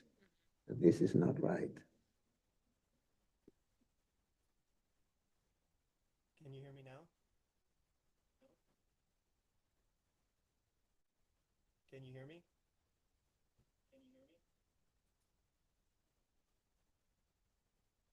Can you hear me now? Sorry.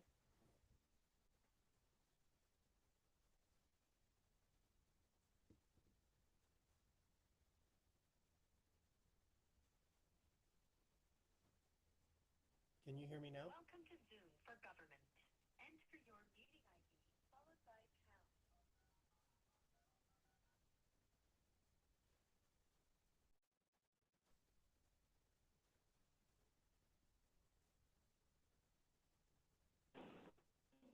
Hello, can you hear me now? Madam Chair, I don't know if you guys can hear this in the hearing room, but I can hear the applicant very, very quietly on my end. Oh, we can't hear them at all on our end. Huh. I think Jonathan might be on the phone with him. Yes. Okay. Well, thank you for patching this together. And I've been following all of the preliminaries. I'm ready to speak. My name is Gabriel Zamora. I am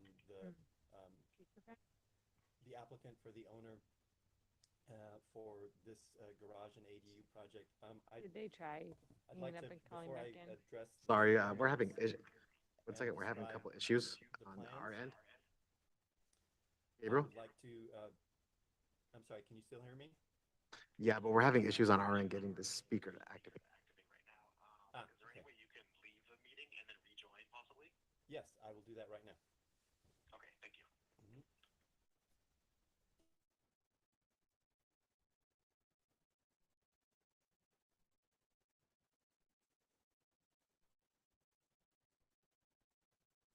Oh. Hey, Gabriel, if you're calling in from your phone right here, if you press *6 to unmute, you'll be able to speak through your call in.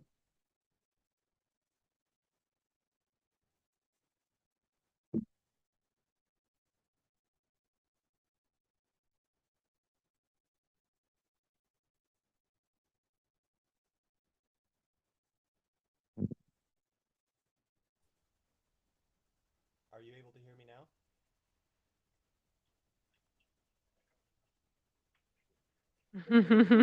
Yes, we can hear you now.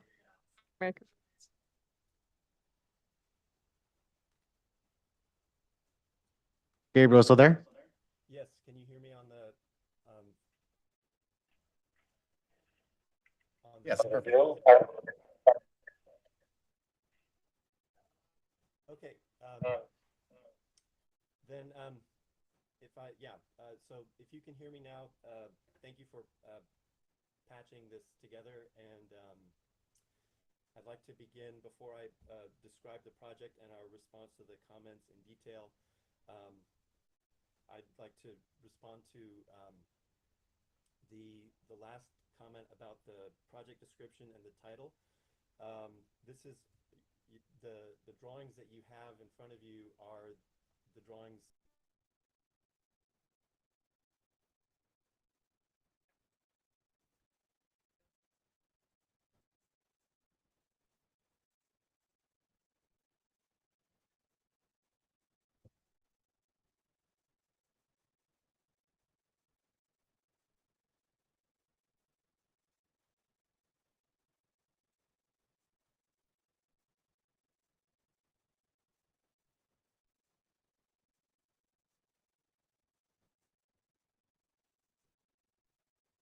Yeah. Yes, we can hear you.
on the access.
Thank you.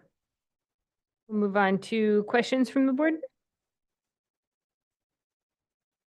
Do you have like soffit eaves or do you have plaster? How do you have the high, you're in the high fire zone, right?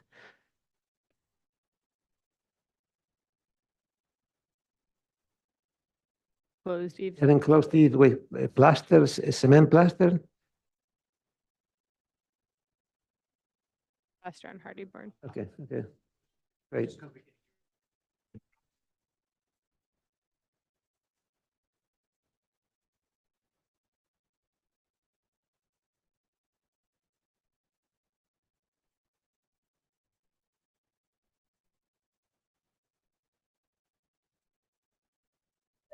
Yeah.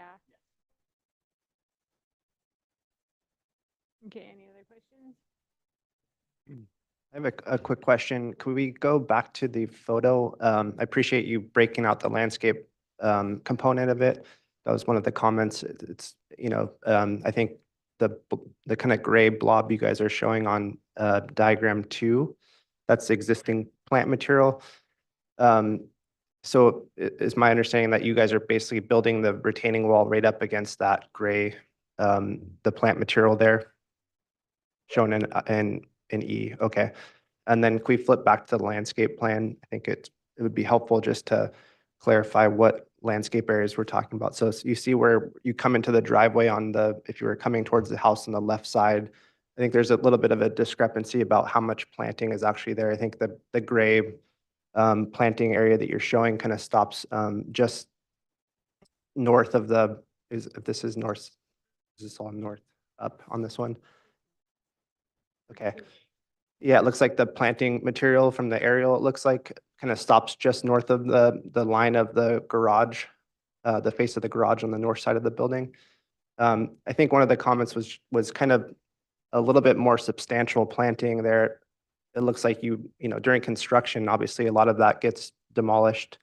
As you probably know, there's probably a 30-foot buffer around this construction zone that's going to be, for lack of better words.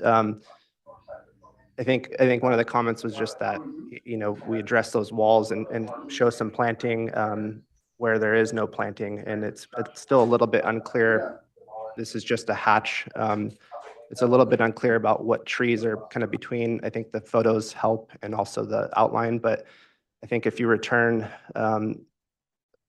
with some actual planting symbols showing what's going on, or even if it's a hatch of a ground cover that you guys are proposing where there is no planting, I think that would go a long way. Sorry, that's not a question, but.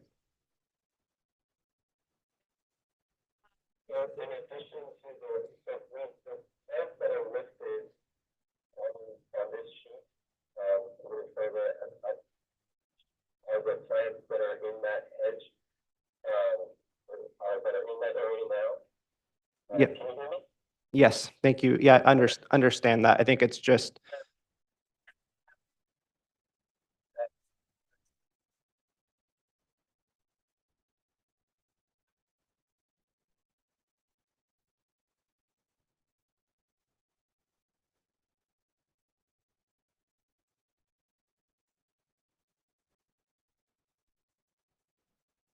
Okay, yeah, I think the question's been answered. Thank you. Okay. On to public comment. Is there anyone in the audience or online for item 5? We have received no letters. If anybody would like to speak on this item, please raise your hand in the chat or the audience. Seeing none. Okay, close public comment and move on to comments from the board. Val, would you like? I know that we've had a lot of meetings about this, and I'm sorry, it's just a garage. But, I think we keep asking for more clarification, particularly in the landscape areas. As far as the garage doors, I know that the owner wants to keep them tall. We asked for the roof to be lowered. It's kind of on the back side of what's more exposed. I'm not gonna worry about it, even though it looks pinched in your drawing, but it's fine. So I don't have any more comments about, it can move forward and just whatever landscape thinks about what's being shown. Alex? No, I agree. I don't have any more questions. The question about the garage door is, please bring a detail of the eave, of the roof eave at the garage door, just to see how you put a, I don't know, 16-inch, a 4x16 header or something like that in there, because it doesn't seem to work. But, just bring a detail and then we'll be fine.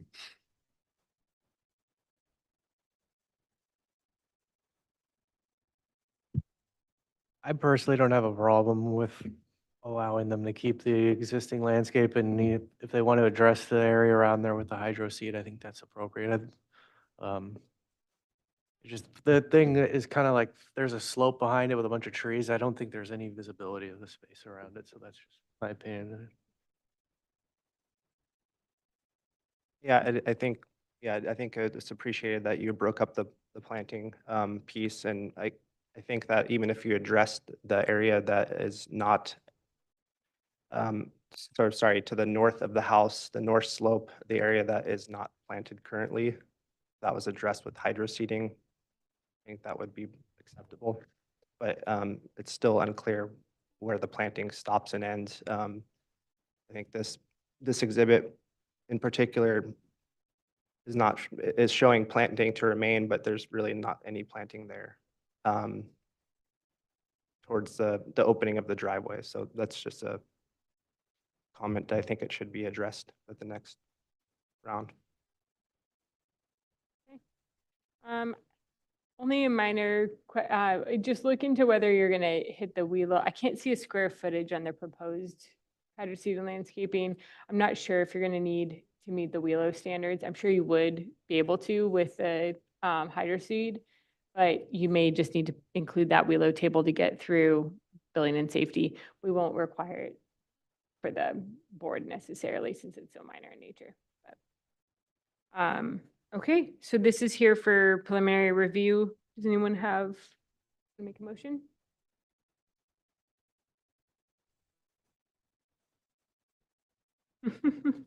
Make a motion for this project to come back for, or to get preliminary approval to come back for final on consent with additional landscape information showing areas that will be disturbed during construction at the minimum. A second. Could I suggest an addition to it?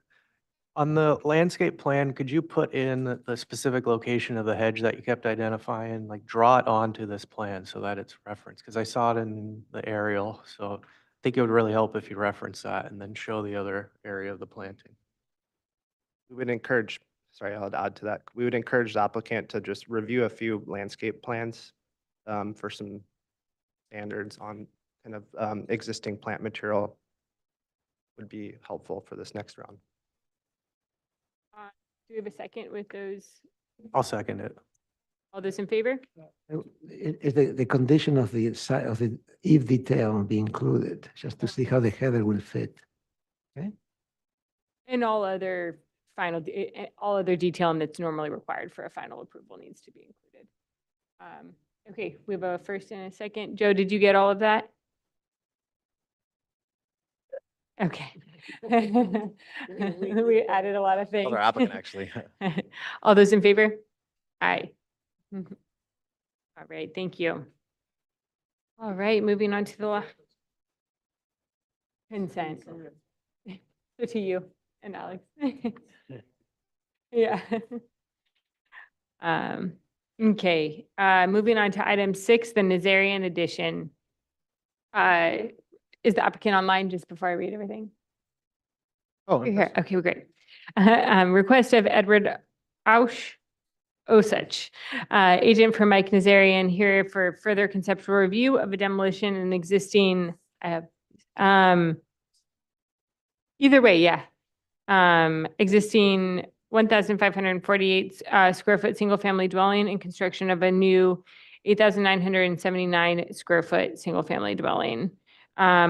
The following structures exist on the parcel currently: a residence of 1,548 square feet, a garage of 400 square feet, storage and tool rooms, 250 square feet, and the property is a 2.33 acre parcel located at 455 Toro Canyon Road in the Toro Canyon Community Plan area.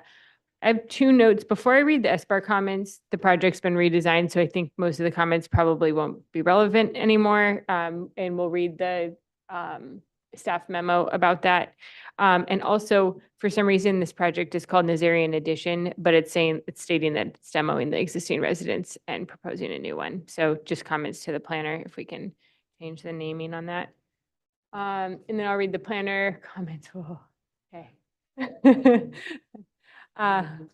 We'll try to paraphrase. The applicant obtained a new architect, so we're here to review a new conceptual review of the single family dwelling without a preliminary grading plan, and they're working on getting a civil on board.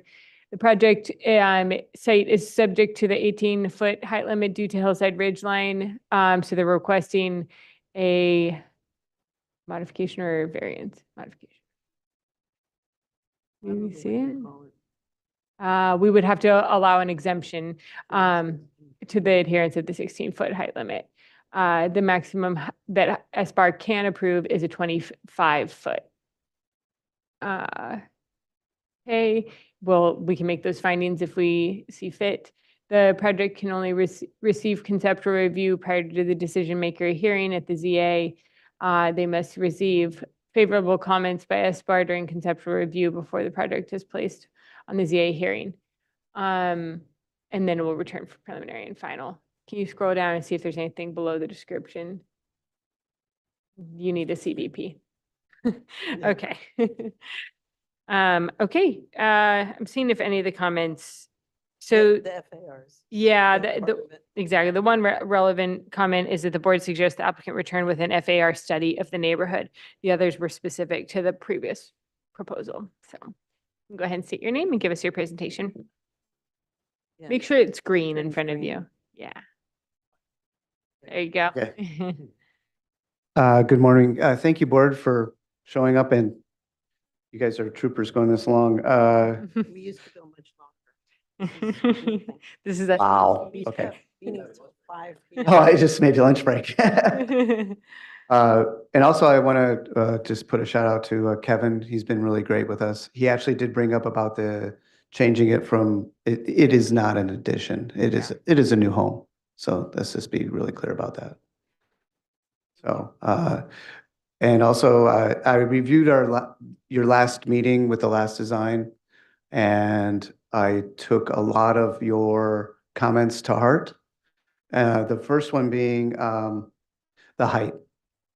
We brought the height down in all directions. We're under 28 feet at the maximum. That's with the roof. That's the very top edge of the roof. That's asking for the exemption. So, or you call it exemption, I believe. Yes. That's, yeah. What's the roof pitch? It's 4 and 12. You'd have 19 feet ordinarily. Yes. Like what you see, I think that the one part area that's flat, you see on the right there, the stone, but I'd gladly cover it with the Santa Barbara sandstone. That piece right there, it tops at 25. And that contains the stairs and, access to the second floor. So the first thing was that. The next thing is about the site. As far as grading was concerned, we have reached out to a civil engineer, and that will be, presented in the next phase. But as far as for right now, all we're proposing is to over-X and recompact where the actual building is going to be placed. We're not excavating, we're not digging into the site at all, except for foundations, normal construction. Okay, and then under 28 feet, and that's, we actually do have an FAR. It was forwarded to our planner. Our FAR for the site is right there. We're at the top there. We're actually at 8.81. We have a pretty large site at 2.34 acres. Excuse me. And we've also, from the last meeting, we cut down the square footage of the home significantly. And, to bring it well under the 10%. You can see, compared to the other neighbors, the numbers are all over the board. So there's 10s, there's 15s. It depends on the size of the lot. So another issue that was really brought up was, if you could go to the site plan, please. I know I've been sitting here for like 3 hours, but what's your name right here? Hi, Jonathan. Pleased to meet you. Thank you. I'm going to really need you on my side for the, the rest of this.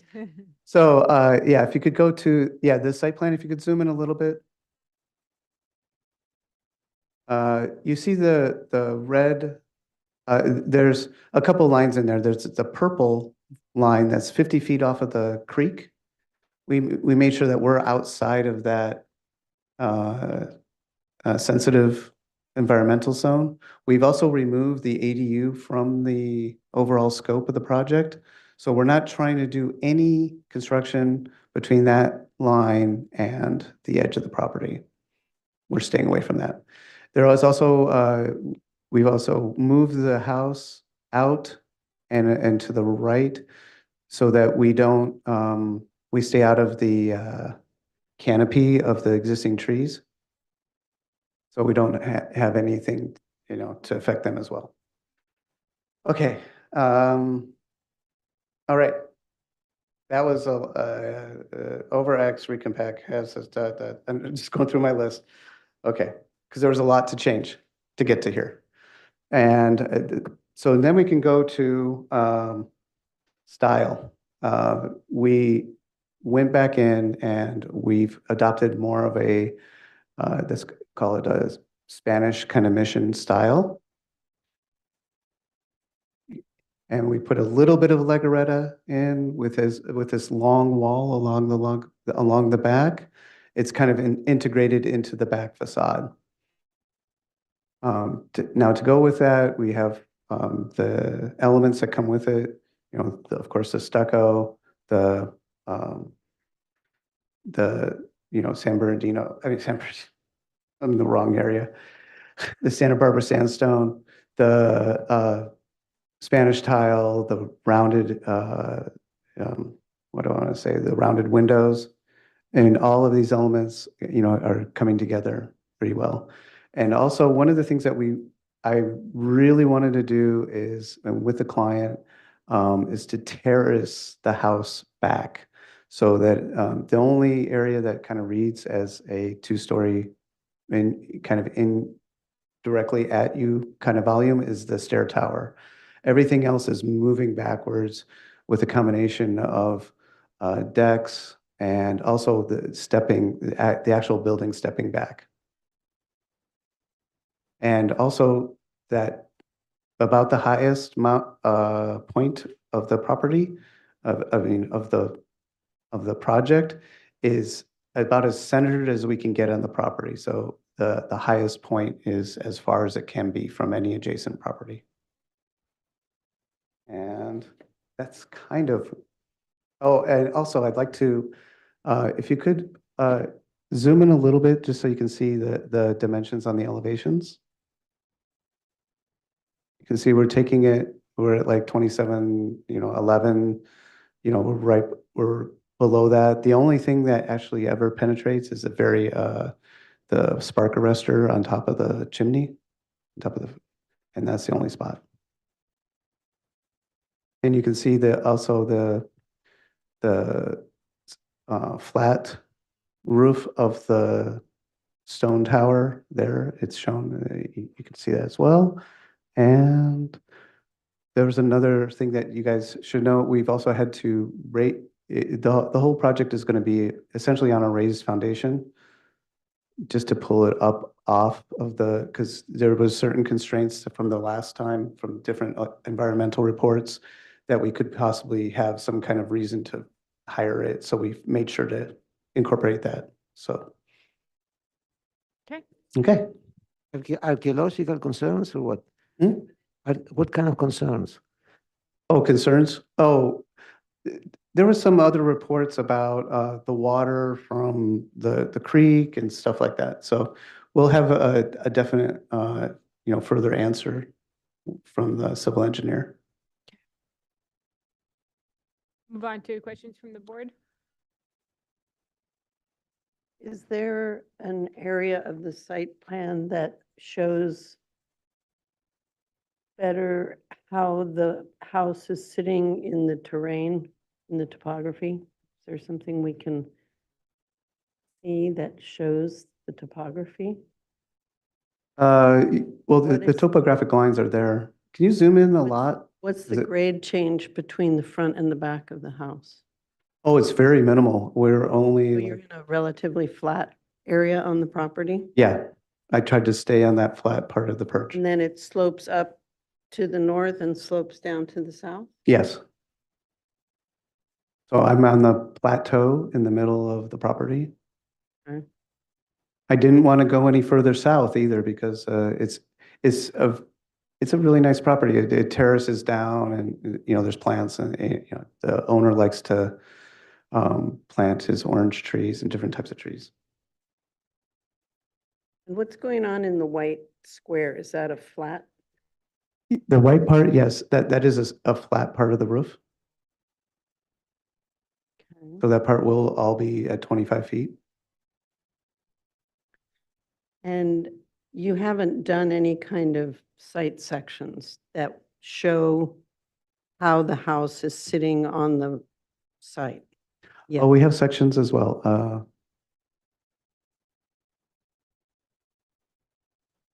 The elevations actually tell more than the sections, but here's the sections here. Are you saying further through the But site? they're not showing the context of the topography behind and below. You're just. Oh, I see what you're showing saying. Right there at the building pad. Yes. Okay. I'm just preparing you for future comments. Oh, thank you. Yeah, so how about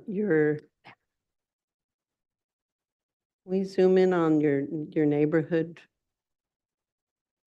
I didn't get a chance to study this.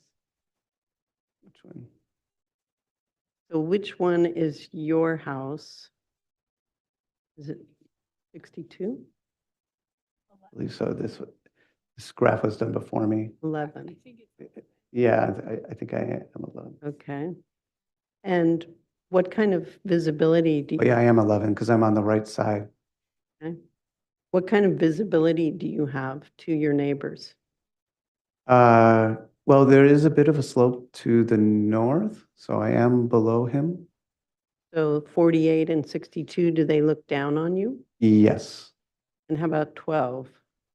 12 is across the creek, and I think that they're at this similar level.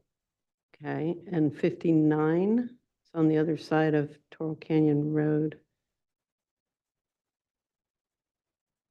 Oh, that's definitely looking up. Looking up Yeah, at, because there's a driveway right along Toro that for the site, for your site. for my site, yeah. Okay, and in your 50-foot setback from the creek, Mhm. has that been determined by flood control?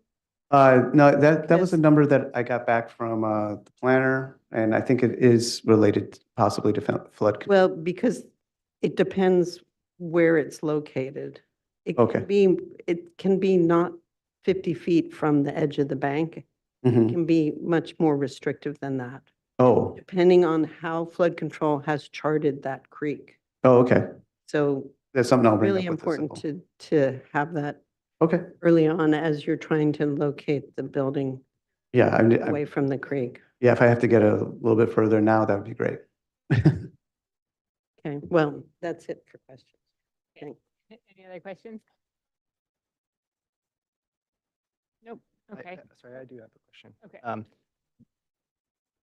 I'm sure you've done some view studies from the second floor. Are you guys looking for views out to the ocean from this particular site, or could you describe a little bit about what they're looking at up there? Well, a bit of it is views, but actually my client, he really wants to have the second floor. I mean, that's his big thing about it. And he just wants all of those rooms private, separated from the first floor. Other question is, has this been reviewed at all are you guys doing any major adjustments to the driveway at this point, or? Oh, no, we're not going to touch it because the driveway works. I mean, we'd love to not touch the driveways. Has it been reviewed by fire at this point? I know I could talk to fire about it though. So, but yeah, I do not want to touch that driveway at all. It's one of the best parts about the property is that when you go up and you drive up, it takes you away, kind of. So, yeah, fire room might. And create a turnaround. Oh, I believe I have enough room for a hammer, the hammer stop. Okay. Yeah, up at the top. I mean, as you go up, there's actually like a section. Can you go to the site plan? You can kind of see it a little bit better. I would just go ahead and have that meeting in. Yeah, you can. Because there's a slope requirement and. Yeah, they don't want anything to change, and they're not going to be able to make that first turn. Jesus. Okay, sorry. You didn't hear me say that? Sorry, is this the extent of the trees on the property? Is there not more trees along the driveway that are not shown on this site plan? Yeah, I believe there are more. Or outside of the scope of work? Yeah. Nothing, right, between the driveway and the house as you're coming up the driveway, is there substantial oak trees or things like that between them? Oh, no. The only trees that we're removing is, there's some smaller trees right at the very right corner where it's kind of close to the driveway. If you go to the existing site plan, you might be able to see it. Yeah, see that one that's in green, bright green right there? That one's gone. Yeah. Okay, please go ahead. Kevin? Yeah, I just want to say there's site photos in the folder that I think show the site layout from the driveway up and across the project site, and it will show that flat area where the driveway is if you want to check those out. That's why I don't want to touch that driveway.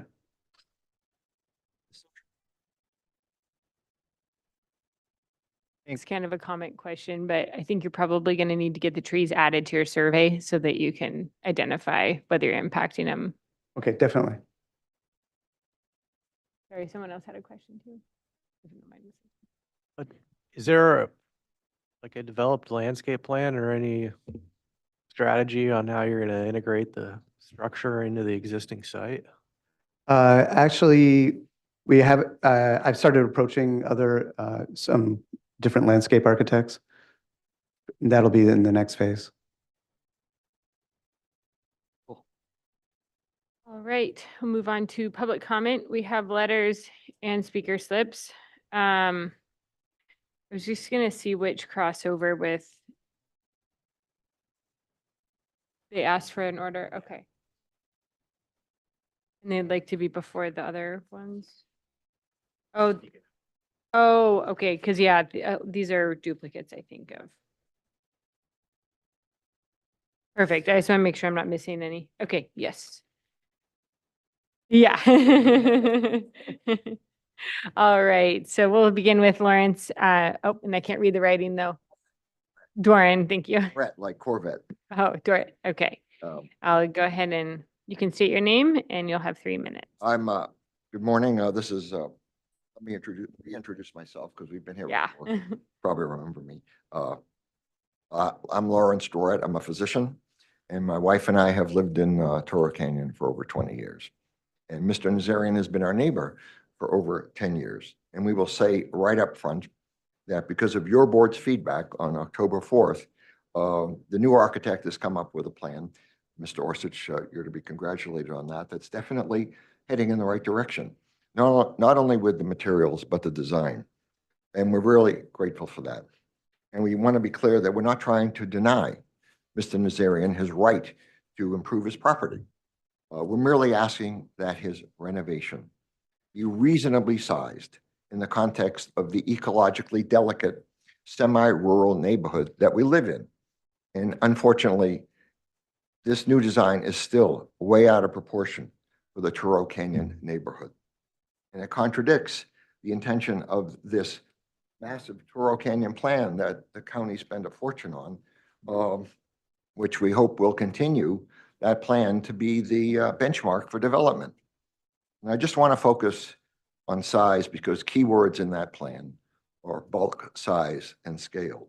And as I mentioned here on October 4th, Jonathan, can I get my slides up?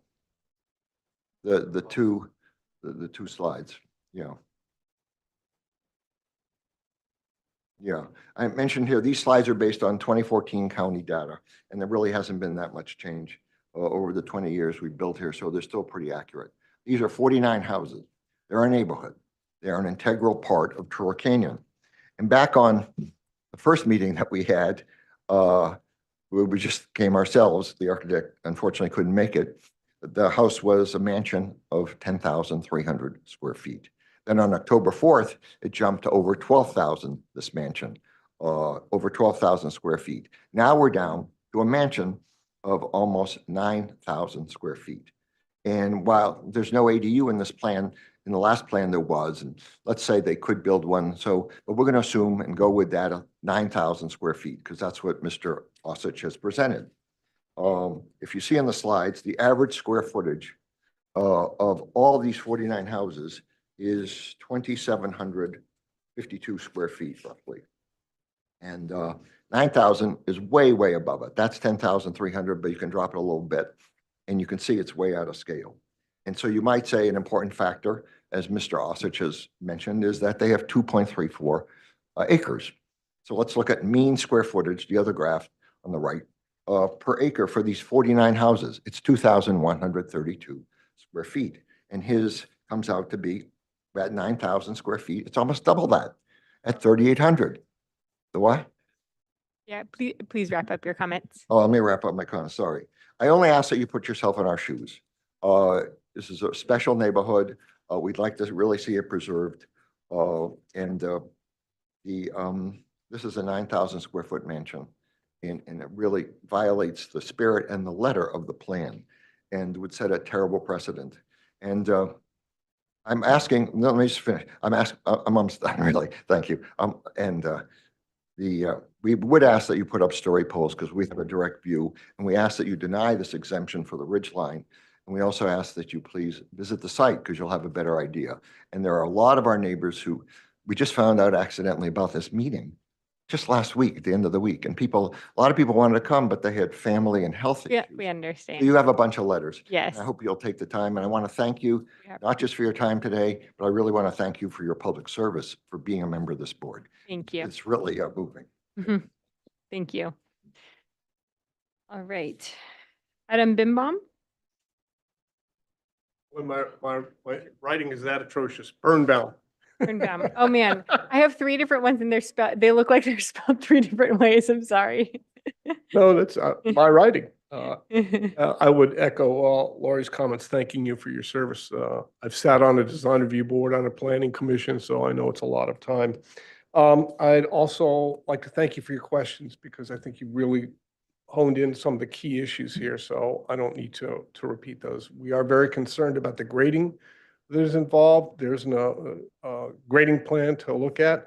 I appreciate Mr. Osich's comments about how minimal the grading will be, but obviously the proof is in the pudding to see a grading plan. Similarly, a landscape plan to see what trees will be retained, what will be removed, and which trees would be in proximity to destructive construction and grading.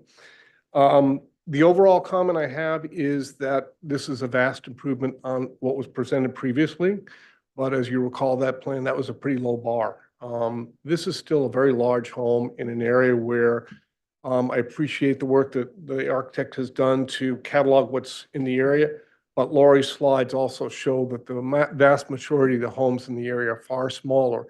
This is a large site, so it has a larger FAR capacity, but it still makes it a big home. And with the 25-foot exemption, even with much of the roof being pitched, it's a pretty low pitch, and there is a section of flat roof, so it's going to appear pretty big.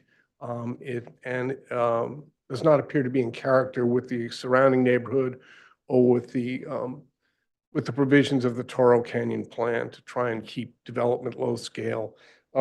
Also very concerned about the creek and the impact on the creek. The owner has done, I think you're aware, a lot of unauthorized grading in the area. And so we certainly hope that that's addressed as part of this with your review, with the county's conditions of approval that go on this. That all needs to be resolved, probably Coastal Commission as well. So again, the overall comment is this is better, but there's still work to be done. Concerned about the exemption and the grading that would be involved. And I would also echo Laurie's comments that if to really understand the impact, story poles seem to be an appropriate mechanism here. Oops, other two-story houses in the immediate neighborhood? Yes, and I think the architect provided some information about that. As I looked, it was tough to see from the aerials, but most of them appeared to have some pretty steep pitched roofs versus flat roofs. So yes, there is a mixture, but I think Laurie's slide also demonstrated that although there do There are other two-story homes in the area.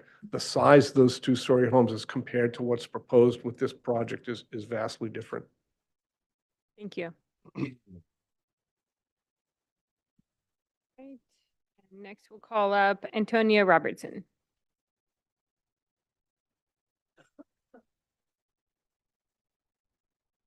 Oh, good morning, almost good afternoon. You guys are troopers for sure.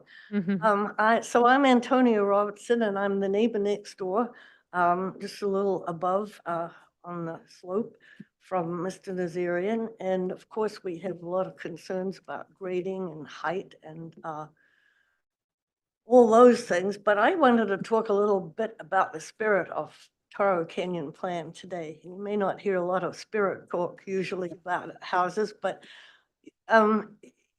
you know, it's very special and the houses are very much in keeping with the landscape. I would say low key and not very large, but perfectly fine for families. And they sort of really fit the spirit of the canyon and the landscape. So in that spirit, I think that the residents got together and put a lot of work in on formulating the Toro Canyon Plan. It's about 25 years ago now, but I think people that have bought since have been in reliance on the plan that it's going to protect them and that Santa Barbara County is going to stand behind the plan as it does, I think, for the Montecito plan and various other plans for the city of for the county of Santa Barbara. And I do agree that the houses, the proposed house is a big step forward, but it's still just way too massive in my mind in scale and size. It's a whole other level altogether and it's just really going to change the immediate neighborhood quite a bit if it was built as, and I certainly would object to giving an exemption on height for that. We're in a, I don't have to tell you, we're in an age of very rapid climate change. And so I think the idea of a mansion that requires a lot of materials, a lot of upkeep, a lot of water, a lot of resources should kind of horrify all of us.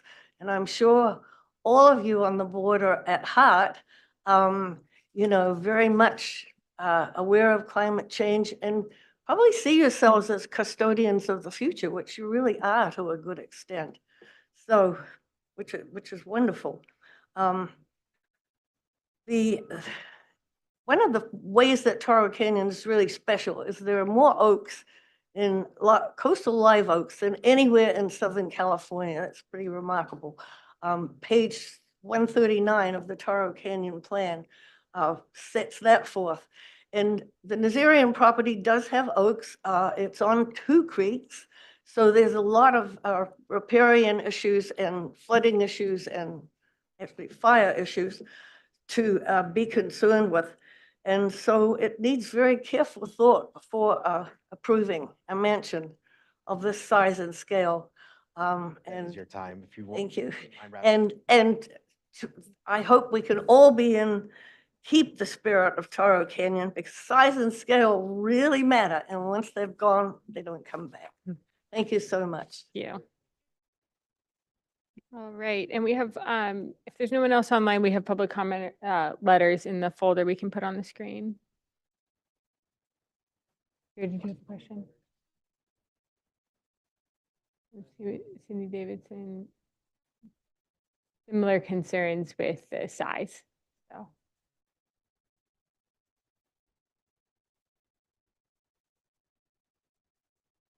Similar size concerns in the spirit of the Toro Canyon Plan.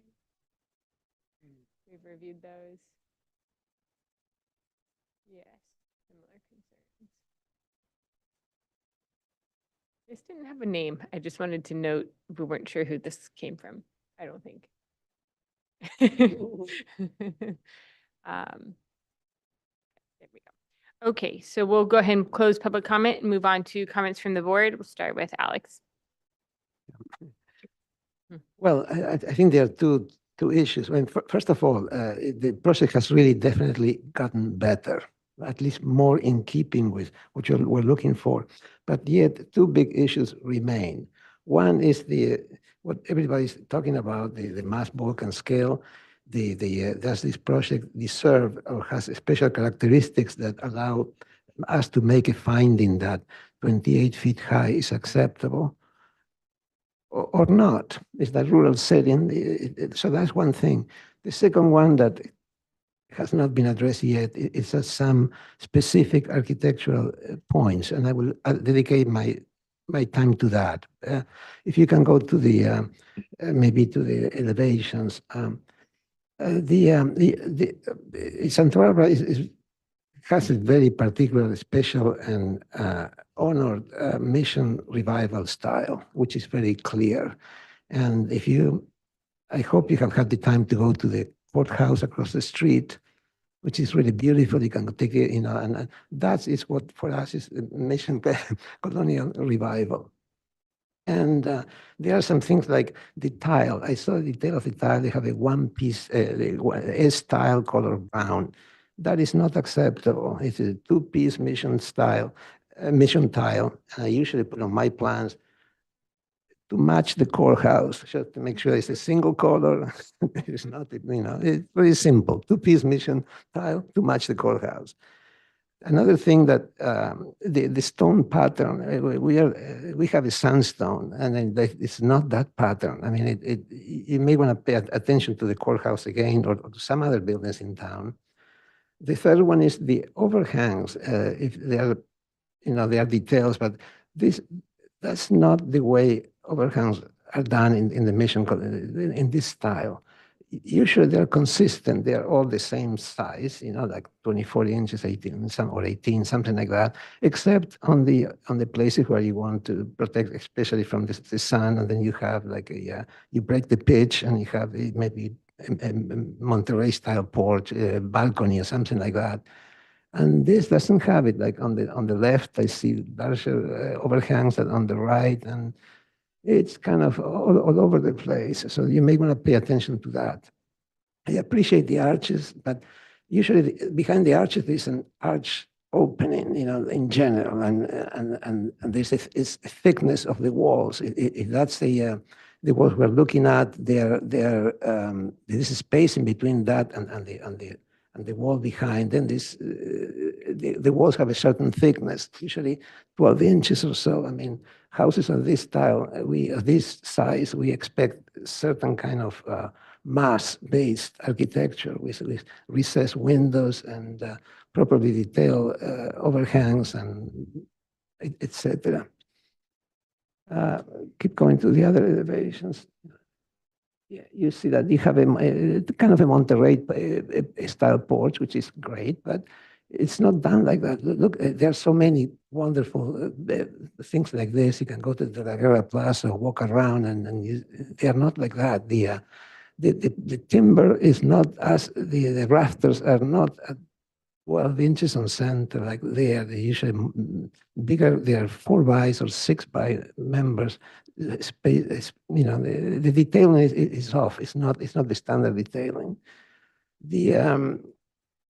Anyway, so that the chimneys are not like that. So I'm mentioning that because if you really want something from this board in order to get an exemption for a particularly good architecture, you need to get to be a particular good piece of art to present something that, but it's not there yet. I understand that maybe you're not familiar with the architecture of the area, and so I encourage you to walk around and see what Santa Barbara has to offer, and then see if we can have it here. Regarding the two-story versus one-story, the advantage is that it occupies less real estate, so it compresses the footprint. That's the good part of I would be open to perhaps some portions of to be two-story, maybe like the master bedroom or some part of the, but this is just massive. So anyway, so those are the two areas that I think we need to look at.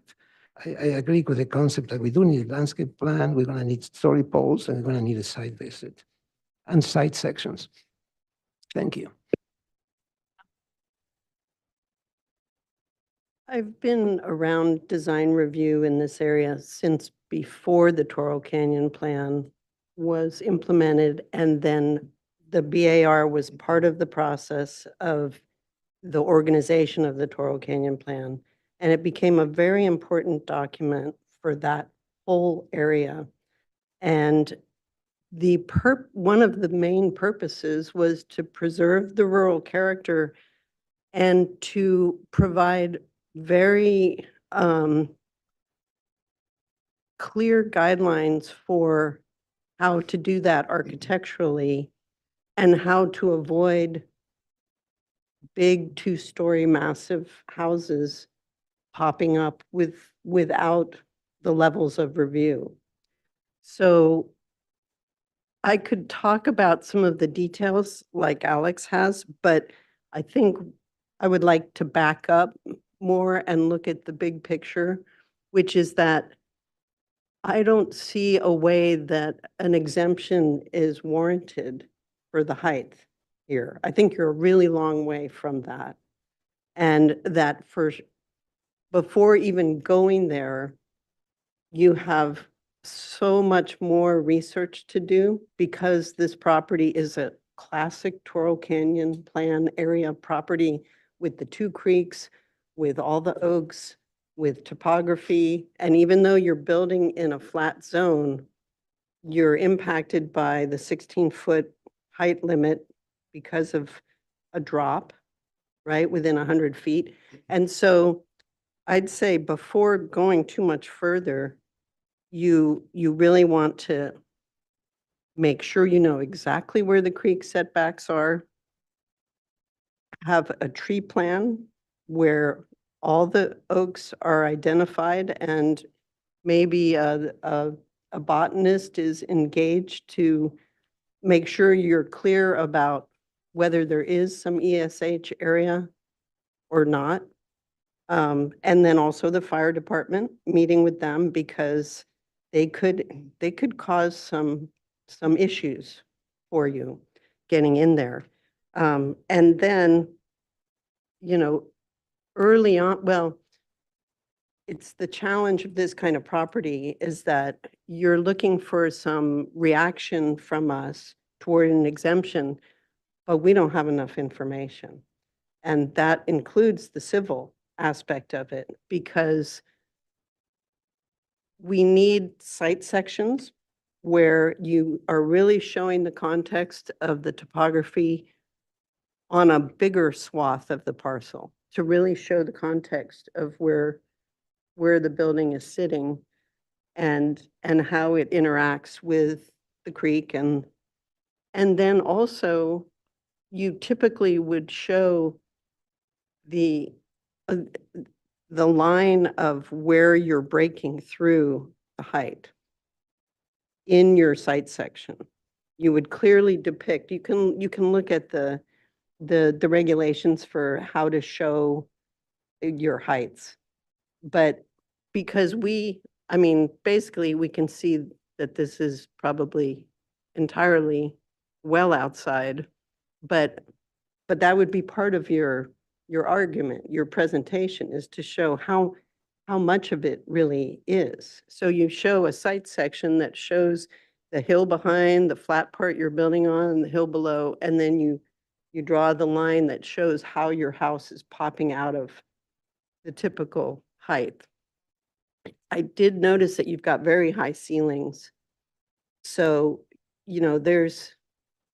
there's ways to actually still have two-story and work within the height. And I think that's another thing you should look at. And whether you even move the house back into the hill, I don't know if without going to the site, we don't know if that's even something you'd want to consider. But there's plenty of creative architecture around this area that has had two stories, but it's been kind of nestled into the topography differently than, a very tall 2 stories sitting out on a plinth in this setting. So I think we're going to want story poles and a site visit, but I think before we do that, I think you want to do some of this site research to see what what impacts may further change the way you approach this. And I just have to say that to give that kind of exemption is not easy for us to do. And you'd really have to have a good argument to be going that far over the guidelines of what all those people put so much work into to try to preserve the rural character. So, Here. Okay, I'll start with kind of the site improvement part. Yeah, thank you. Well, actually, let me start with kind of my feelings on just the size of the project. Very familiar with this canyon.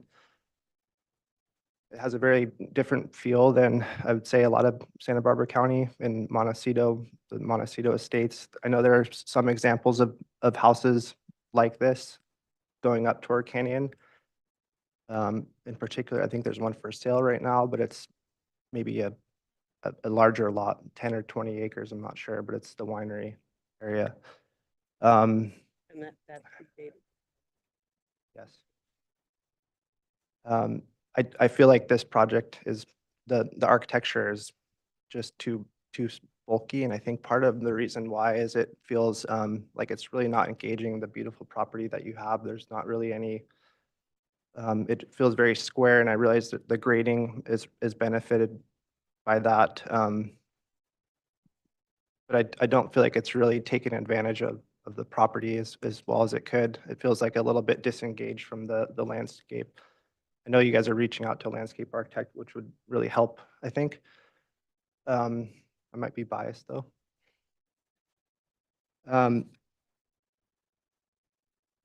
So we'll look forward to a landscape plan. I'll kind of defer the architect, the rest of the architecture. I think you're getting enough from them on that.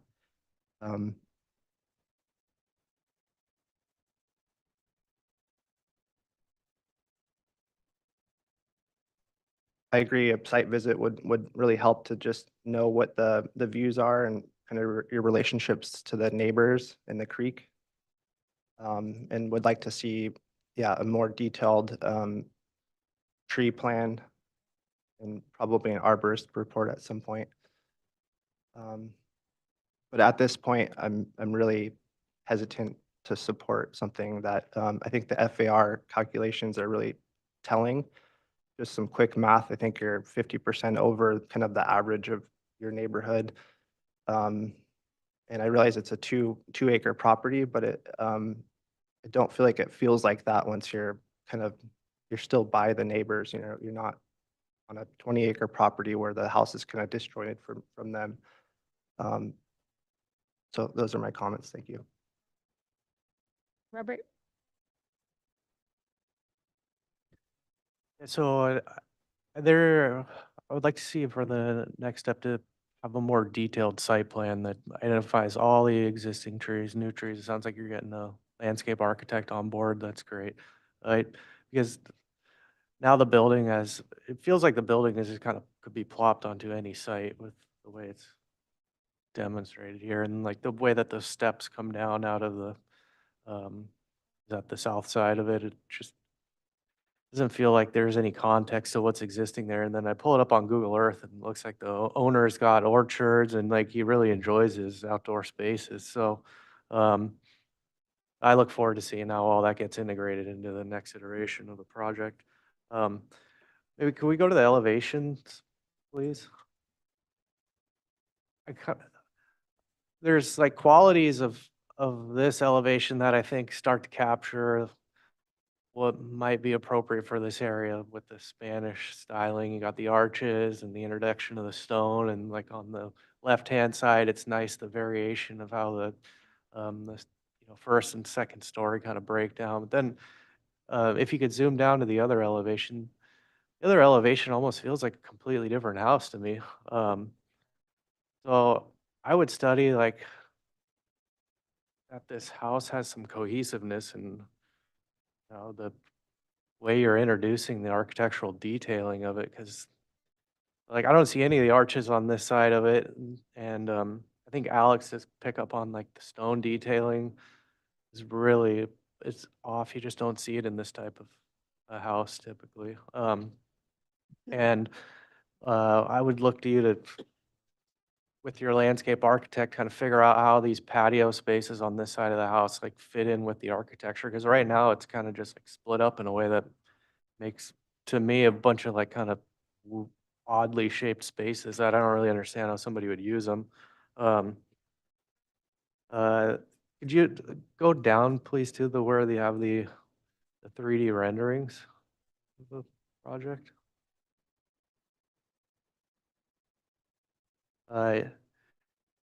Yeah, so if you look at that top left rendering, or to me, that's kind of like a modern detailing thing with having the piece of stone coming out underneath the upper level, and kind of awkward how there's this like cantilevered architectural feature. I would think there'd be posts in there, and it seems like there's like some detailing in this that's missing. So, I mean, within that all, I don't see where the detailing is here that necessitates the exemption to get a height limit, an excessive height limit that doesn't fall within the requirements. So, and I also agree that this house, it just seems kind of out of place in this neighborhood. I was looking on Google Earth just to see if there's any other homes that kind of match this, and I would suggest look at 420 Toro Canyon Road. I mean, I think that property starts to kind of capture some of what you're talking about, or maybe trying to go after, and you can see it's nicely designed with how the landscape integrates into the layout of the footprint of the house and all that, and that's what brings a cohesive package, and so I just don't quite see it here at the moment.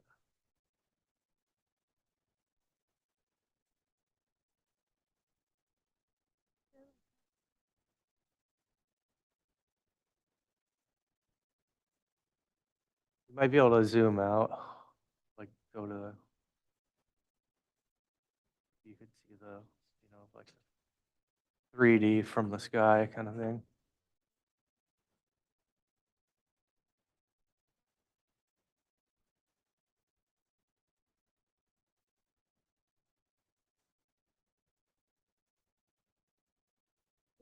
I mean, I don't know if this is loud, but you can look at the Zillow.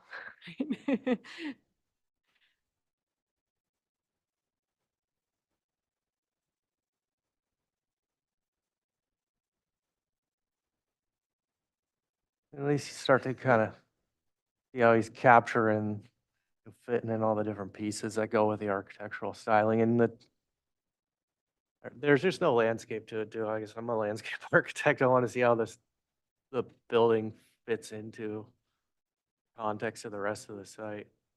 Yeah, Yeah, it is. It's a big house, but it has less square footage than what you're proposing. mostly one story, and you can kind of see how they worked it into the site. Good example. It's right across the way on the other side of your canyon. So I was just trying to bring into context, like what exists around this area that might kind of be in the realm of what's being proposed. That was the closest thing I could see. So.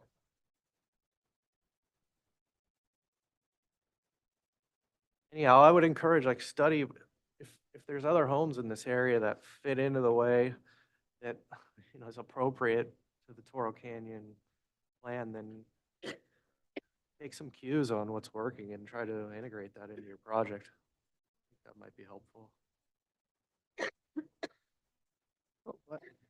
One other, it seems like there's a pretty big discrepancy in the model and I feel like there's a lot more character in the like Spanish character and the elevations and the model going. The renderings are really behind. Yeah, the renderings make it look like a kind of a modern looking. Yeah. Yeah. It's not doing it justice. I keep playing with this, but yeah, I was just commenting on my stuff here. The renderings are gone. So, And but the landscape, it almost looks like it's a Japanese garden or something.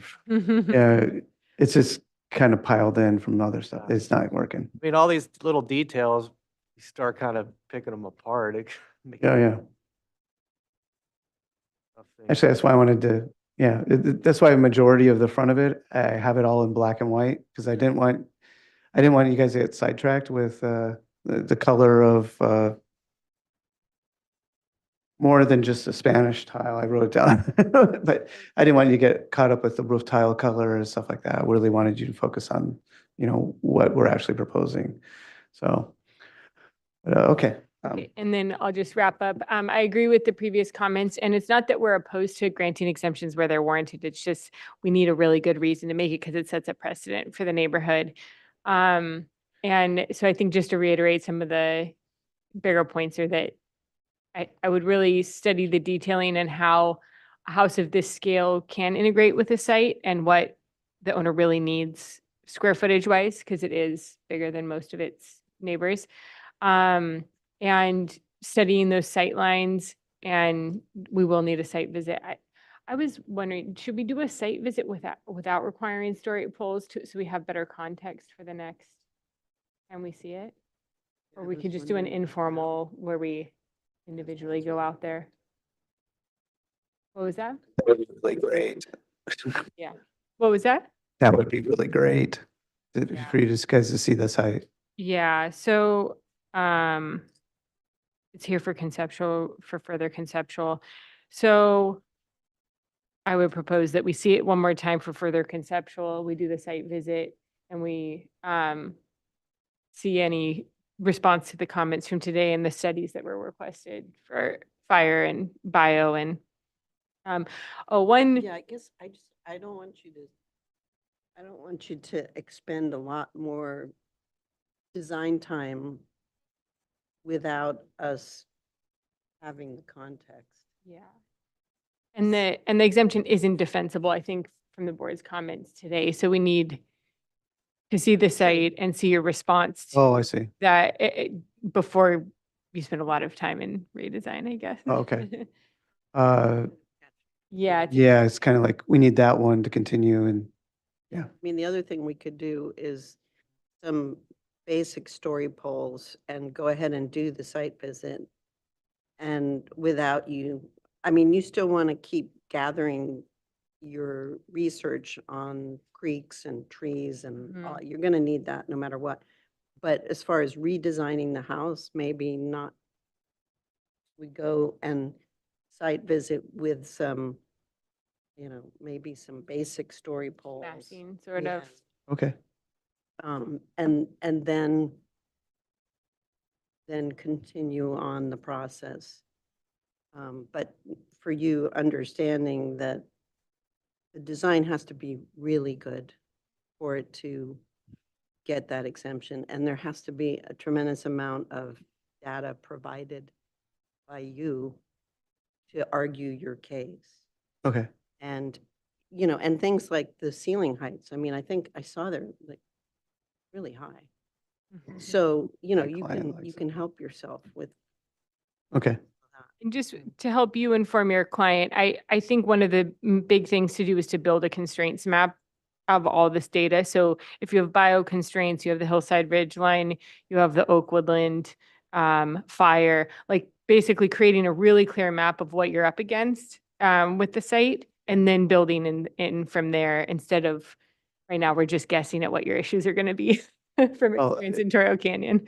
Well, I did hear what some of those issues were the last meeting, and that's why I right away, got away from the creek and brought down the height and, it started addressing at least some of those issues. But a full civil plan, I'm going to contact the owner and get that running. Because no matter what, that's going to have to happen, and an arborist. So that'll be our homework right away. And let's talk about this story pole thing. But also remember, I mean, we've had a few exemptions in the Toro Canyon area, and it'll be like a section of roof that's popping up 3 feet. It's not the whole building's 28 feet. It's not.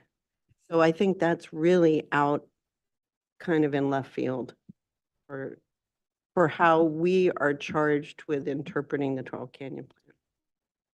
Okay. Do you still have the like actual Google Earth? Just one thing, I just noticed that like some of my neighbors are actually 2 stories.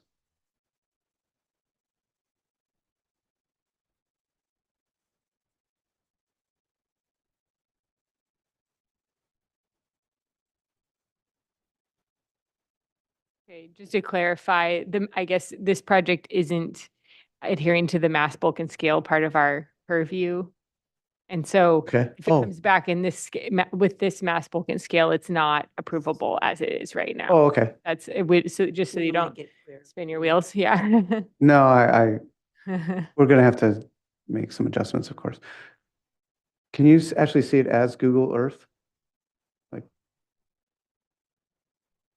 not just Google, yeah.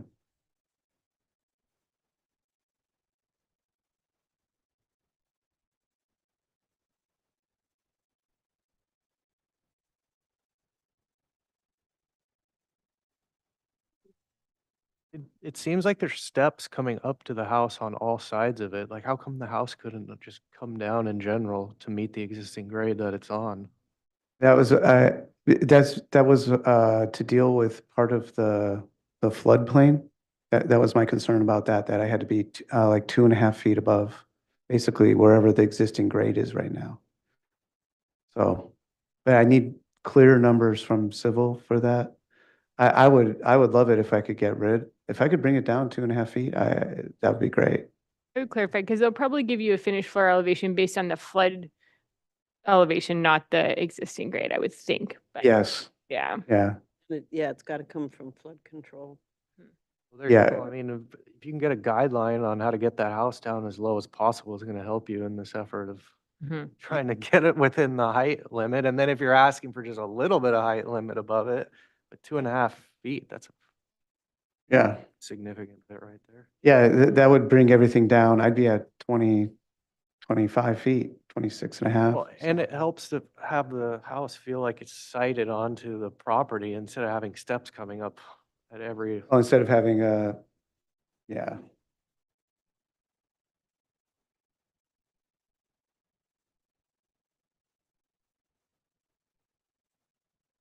Can you kind of see from an angle, like, just so they can see some of my neighbors? Can you get up a little bit? Yeah, you're not gonna see anything actually from Toro. Yeah. Can you go back to the aerial for a second?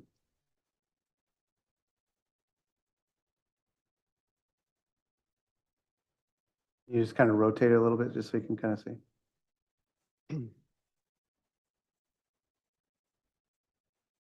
There you go. And then can you see my neighbors as well? You can see behind me, directly behind me, there's a 2-story. And just over the edge, there's that white 2-story up the street. I mean, 2-story is not unheard of. Well, yeah, we can't open up conversation, but I'm just the pointing out. difference- Yeah, so the hillside ridgeline doesn't apply to every property. It's based on the slope that is the 1,600-foot fall adjacent to your development. Oh, okay. So not every parcel adheres to that. And then, Okay. and also some structures might be grandfathered in. But most likely, if a new structure has been proposed has been built in this neighborhood, it either didn't meet the hillside ridgeline requirements or it had a small extension. Yeah. And that is an important thing for you to delineate on your site too, is where that 16-foot drop in 100 occurs in relation to your building. So study all the neighboring homes around there and then an understanding of how all that's working with the neighbors, if there are. I can barely hear you. I'm sorry, what? I said it would help if you studied the neighboring homes around there. So, then you can bring some context to your plans here on how this fits into the neighborhood. Okay. You can defend it. Yeah, right now wow, what is that thing in the foreground? I'm sorry. Okay. To some sort. Yeah, but yeah, also remember that. That's grandfathered in. Predate. Yeah, no, I Some might, of them caused the Toro Canyon. Yes. there's your inspiration, right? Yeah. Well, I don't want to be your You inspiration. know, a conflicted design as a good Yeah. example, because. Okay. Well, thank you. Thank you. So, how does this work? So do we set up a site plan? Or Yeah, A site, You work with your planner, Meeting?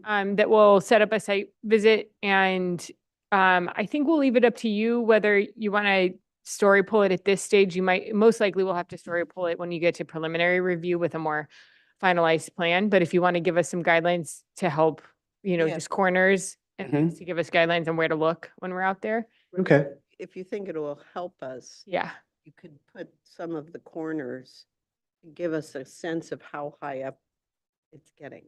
Okay. Yeah. But normally we require the story polls at preliminary level because it's when you have your ridge lines set and you're ready for approval. Okay. Thank you. Thank you. And that'll conclude today's Aspire hearing.